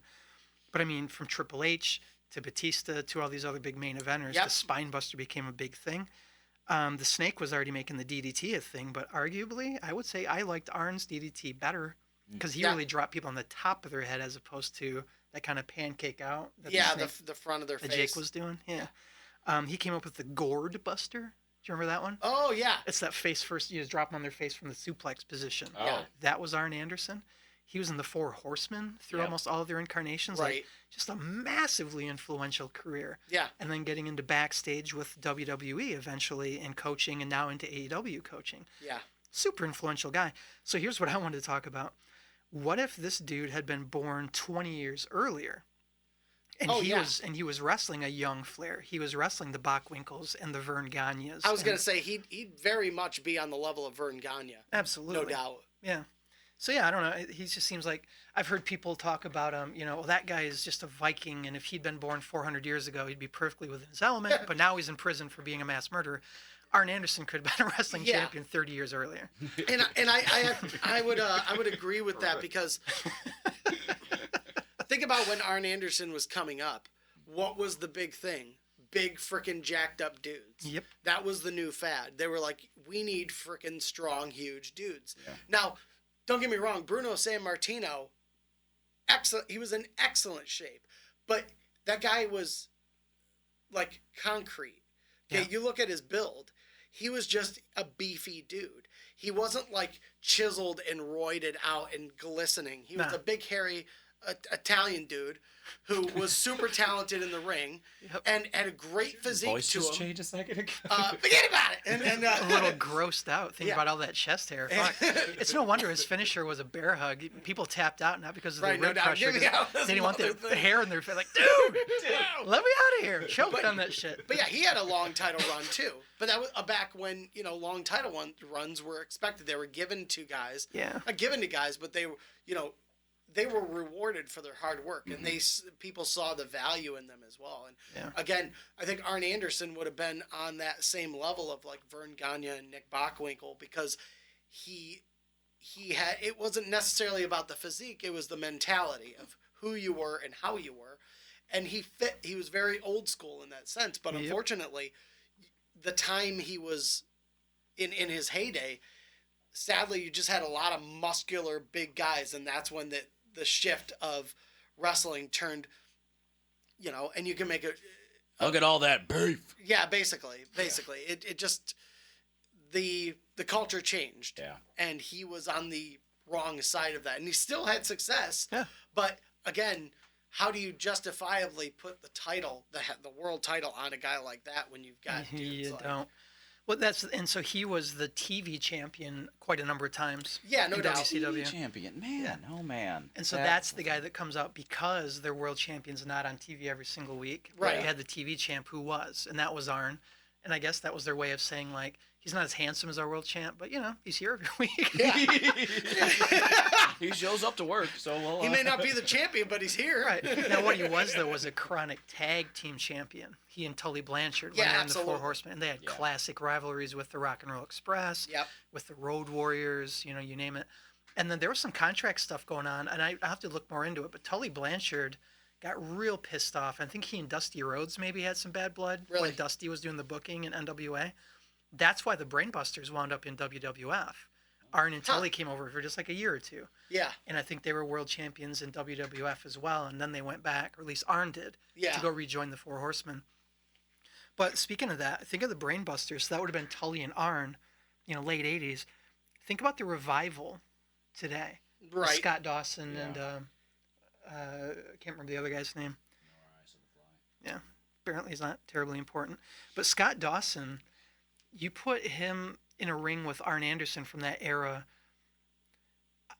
I remember the first time I saw Scott Dawson wrestle on NXT, and he's another guy like, what the hell? He's not going to have a career. He doesn't look like much. But he moves like Arn. When he drops an elbow, he snaps it. When he does that, like, laces of his boots across your eyes, it looks like you're going to bleed out of your face, and you're mad at him for doing it. That's something I kind of miss about wrestling, too. Remember back in, like, the late 80s or something, you'd have a match where the guy would have his opponent on the ground, and he would approach his opponent in such a way where, and quite literally, this is what commentators would say, they measured him. They would set themselves up in the way they take their time with the move and just drop it on a guy, and it would just it looked like it really freaking hurt. Yeah. They would just and that would cause a reaction from the commentators. Oh, he measured him with that one.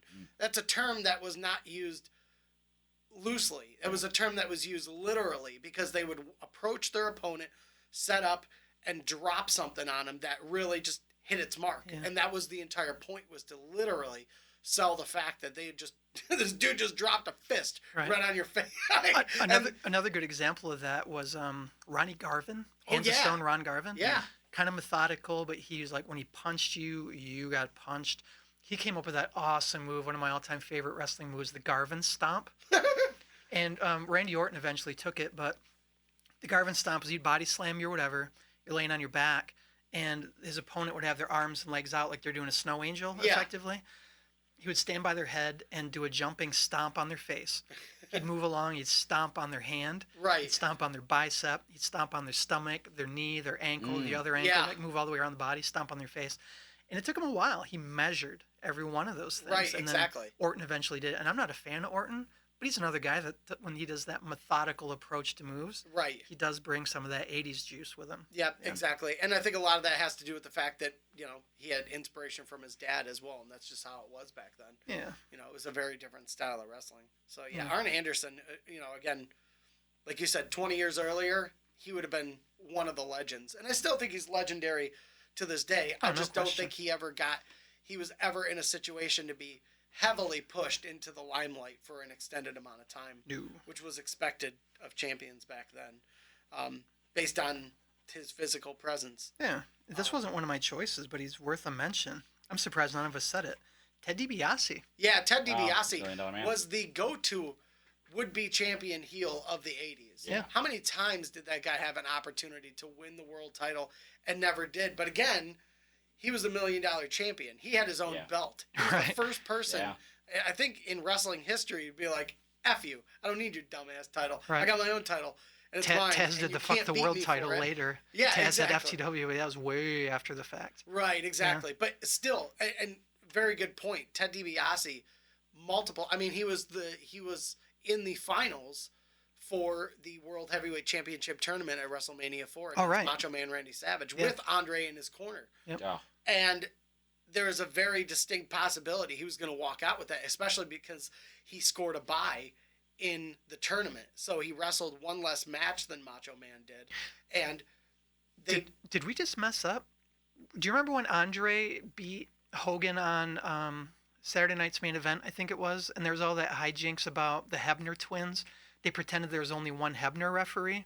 Do you remember this angle? It rings a bell, but The whole idea was they basically screwed Hogan. It was hilarious. So Dave Hebner and Earl Hebner are twin brothers who've been referees for like 40 years.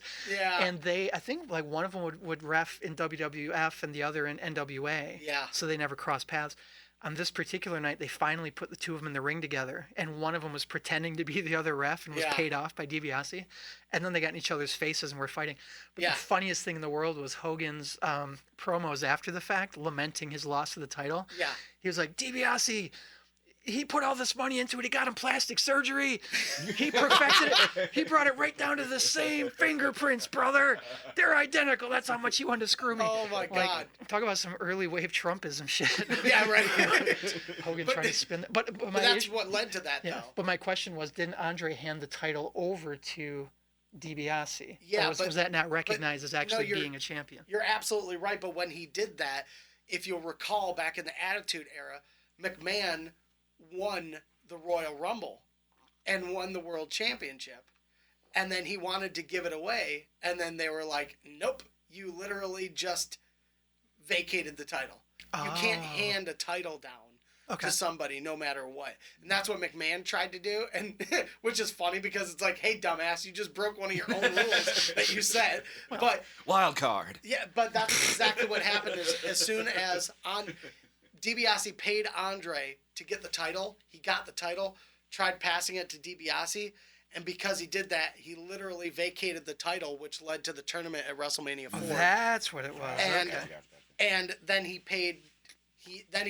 DiBiase paid Andre to eliminate Hogan from the tournament, which is exactly what he did. Right. It was a double disqualification between Andre and Hogan. Okay. Which led to the bye.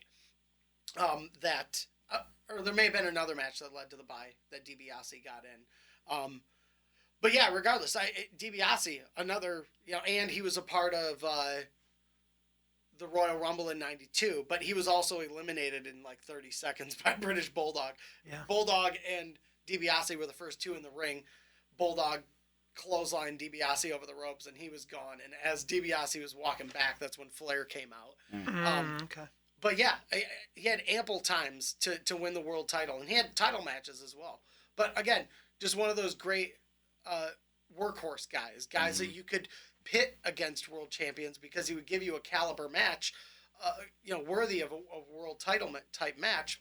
But he had no problem not being the top guy. He was the top heel. One of the greatest natural heels of all time. Very rare that you'll get guys who are heels all the way through. Even Nikolai Volkov ended up going face after a while. And, he was, again, the top heel in the 80s because he was Russian. And that was his angle. I'm from the USSR, which he wasn't even Russian. Right. So, again, I guess DiBiase and Jake the Snake Roberts kind of had that similarity in that they were seen as being adjacent to the main event, whether they were actually main event or not. Yeah. And most people would agree that they never needed, well, that's another topic all into itself, never needed the title to get over. I guess that's a way of saying Hogan apparently needed a title to get over, so that argument's a little weird to me. But I don't know. I wasn't there, so I don't know. But I feel as though Hogan he needed all. Maybe he did need it. He did. For him. I mean, that. Yeah. I mean, that's a good point. I mean, Hulkamania was just the runaway train, but would that have happened without? Yeah, I don't know. It's a good question. Well, I think the last person we wanted to bring up is somebody that I think arguably, and maybe just the way I look at wrestling, there's no doubt that the world title was in his future, because I think there is a level of showmanship and camaraderie that is shown within the locker room between certain wrestlers. And I feel that there was a lot of leaders in the back, and there was a lot of people that really stood out as being top guys to work with. And I think this one in particular, not only one of the top guys ever, when you're talking about how good he is in ring as a technician, but also as a personality. And I really think if he hadn't passed away, Owen Hart eventually would have had a world title run. Yeah, I can agree with that. He was definitely a workhorse. He was definitely somebody that put in that energy. He was definitely somebody that was on time and consistent with himself. And That Hart everybody family. and everybody loved him. On top of that, he was a family man. I could probably pick one person that probably wasn't a big fan of him. Really? Yeah, Stone Cold Steve Austin. Yeah, okay. I can let you slide with that one. Yeah, Because right. he legitimately ended Stone Cold's long-term career. Broken freaking neck. Yeah. Oh, my God. But, but again, think about that for a minute. Yeah. The fact that there was that bad blood between, and I know Austin forgave Owen Hart for what he did. Austin made his peace with Owen after his death. But if you think about it, how genius would that be if you gave the belt to Owen as a heel going up against Stone Cold Steve Austin? Especially with that early seated anger, that real heat that they had towards one another. If Owen Hart had grown past the blue blazer phase, which I thought was great, I thought it was fun. It was Owen having fun. It was Owen, just being. I didn't know much about that. I compared that to Glacier when the WCW was doing their thing. Was that the same kind of vibe? Well, I know Blue Blazer was Owen's original gimmick. Mm-hmm. Okay. And so I think it was Owen's way of breaking out and having fun again and not having to take on role of serious wrestler, like serious business. Owen Hart, he did the gig with Ken Shamrock. He had the thing with Steve Blackman. Man. He had done the Nation of Domination thing. It was him getting back to babyface. And I think an argument could be made that after the Blue Blazer phase, Owen could have set something up between Owen and Steve Austin, because you got to remember, after Owen's death, the dynamic of the entire federation changed. You're talking about one of the longest tenured wrestlers in the federation at the time. Mm-hmm. No plans on leaving, no plans on retiring. He was still wrestling the top of his game. Mm-hmm. They could have easily set something up where Owen turns into a heel again, captures the title, and then him and Austin go at it. That could have stunted The Rock's growth and Triple H's growth. Word behind the scenes was that Owen, not only was, I don't even think it's arguable, one of the best in-ring performers they had. Yeah. Just absolutely beloved by everybody in that company. One of the absolute most popular people back there, always making everybody laugh. Everybody loved him. I don't know that would have translated into, titles per se. Yeah. But I know that sent shockwaves not just through the product, but through the entire company when he passed away. There are people who don't even watch wrestling who, even when I bring it up, I'll be talking about it a little bit, and they're like, "Didn't that guy die?" And they remember because that was a big freaking deal. Yeah, that was a major deal. Nobody in the history of sports entertainment or anything had ever just died in the middle of a pay-per-view event. Not on that level. Right. Obviously Bruiser Brody was murdered, but that was not as wasn't much during of a show. Exactly, and that it was not on that level before, where a live audience saw somebody die. Right. And New Jack tried a few times to kill people, but they just oh my God, they just wouldn't die. Look at last week's episode. Yeah, that was. Yeah, but I think a case could easily be made that at least one world title reign could have been in Owen Hart's future. Yeah, that makes sense to me. What that would have amounted to, who he would have wrestled, I think Stone Cold would probably be the easy person, but again, it depends if they would have even wanted to work with one another, what they would have done. It's all hearsay. Yeah. It's all speculation, because obviously what happened, but you look at how he was multi-time tag team champion, multi-Slammy award winning, former King of the Ring, multi-Intercontinental champion. Didn't he have that period where he would walk around wearing the crown with like multiple belts over his shoulders, carrying those stupid fucking trophies? Like, oh my God, yeah, absolutely. And actually, his King of the Ring acceptance speech is hilarious, because that was when the Anvil came back out of nowhere and helped him win the King of the Ring, and he's standing up there with the freaking. He's standing up there with the crown and the cape and the bejeweled staff, and he's like, "I'm the king," and he's just like, I'm the king, demanding people admonish him and bow to him, and he's like, "I'm the king," and he's just like looking at people like, "Why aren't you praising me right now?" He just The more we've talked about Owen Hart, I think back, and I remember the very first version of the Blue Blazer that swung through. That was Owen's debut into the company. Right. Anyway, and I think I was at the age where I was just starting to look into like the tape trading thing from Stampede had a really great reputation at the time for shipping people back and forth from Japan. So the work rate was real cool. And I'd heard about Owen, so I didn't know that was the Blue Blazer until way after the fact.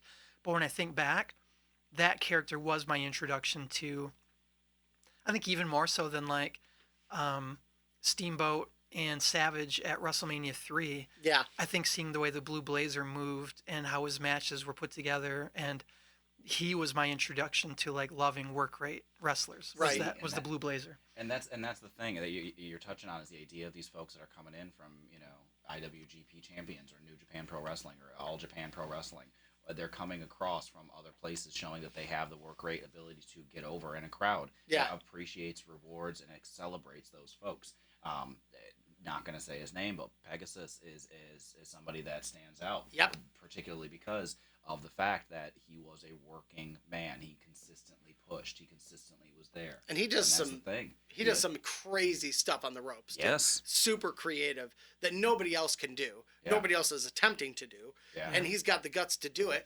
And, you know, going forward, I just hope that they start giving more people a look, giving more people opportunities to express themselves. You know, whether or not they want the world title or not, it's one thing. But in the end, it's just about giving them the push that they deserve. Yeah, I can rattle off a short list of people right now who would be really interesting and probably successful wrestlers who are both strong as characters and tremendous in work rate. I love Ricochet. Yeah. Yes. I could very easily see Ricochet as a world champion on either company. No doubt. Yep. I could very easily see Aleister Black as a world champion on either side. Big E is on my list. I love Big Big E. E. Yes, Thank I love you. Big E. I love Xavier Woods. I love Kofi Kingston. I wish that it would have been Big E or Xavier Woods that would have gotten that push instead of Kofi, because I mean I love Kofi, Killer Cat. However, I think that the timing of his promo a couple weeks beforehand was like, I've been here 7 years and you ain't give me nothing, and then like 2 weeks later the man had the belt on him. Yep. So I think that was crazy interesting timing with the injury of Ali. But I gotta tell you, Big E, Xavier Woods, I'm with you on that list. Big E Langston, when he was in NXT, he was like the third NXT champion, maybe. Oh, I think he won it from Bo Dallas. No, Bo Dallas won it from Big E. Yeah. And Big E, I think, won it from Seth Rollins. I think that's the lineage. But he did that 5 gimmick back then. Remember, like in the 80s, you pin somebody and 3's not enough, so you make the ref count to 5. Yeah. That was like Big E's. that. That's Big E was great. doing that shit. So when he came up and he was doing singles, and I remember he was the muscle for Ziggler, and he was running around with AJ Lee and Ziggler at the time. Mm-hmm. I just kept going, please let that guy break out. So big, so charismatic, violent, funny. He's got everything. Big E for sure. Yeah. Yeah, absolutely. Well, let's get together again next week. We'll appreciate you guys listening and watching the podcast. Make sure you subscribe. 1049 The Edge. We got new episodes coming out every week. This upcoming recording that we're gonna do is probably good. It'll be the last one for a couple of weeks because we got Thanksgiving coming up. Turkey. We got turkey. We got a turkey break. Genocide. In place of Sorry. while we're celebrating non-genocide, We'll eat turkey. because I definitely don't celebrate genocide by any means. Come on. That's what they all say. Yeah, the gobbledygook. It's just gonna be 2. It's gonna be 2 hours of the gobbledygook noise. We could do that. So that's what you'll get for Thanksgiving. And then we'll be back after that. This next recording, let's get into some of our favorite all-around pay-per-views of all time. Ooh. I want to dabble in this because there's a lot of excellent pay-per-views out there that I think if, as a wrestling fan, you've never checked out before, maybe we'll open your eyes to some interesting pay-per-views that really changed the flow of professional wrestling. Yeah, I love that idea. Awesome. I dig it. All right, we'll holler at you guys next week. Thanks for joining the Crucial Squared Circle.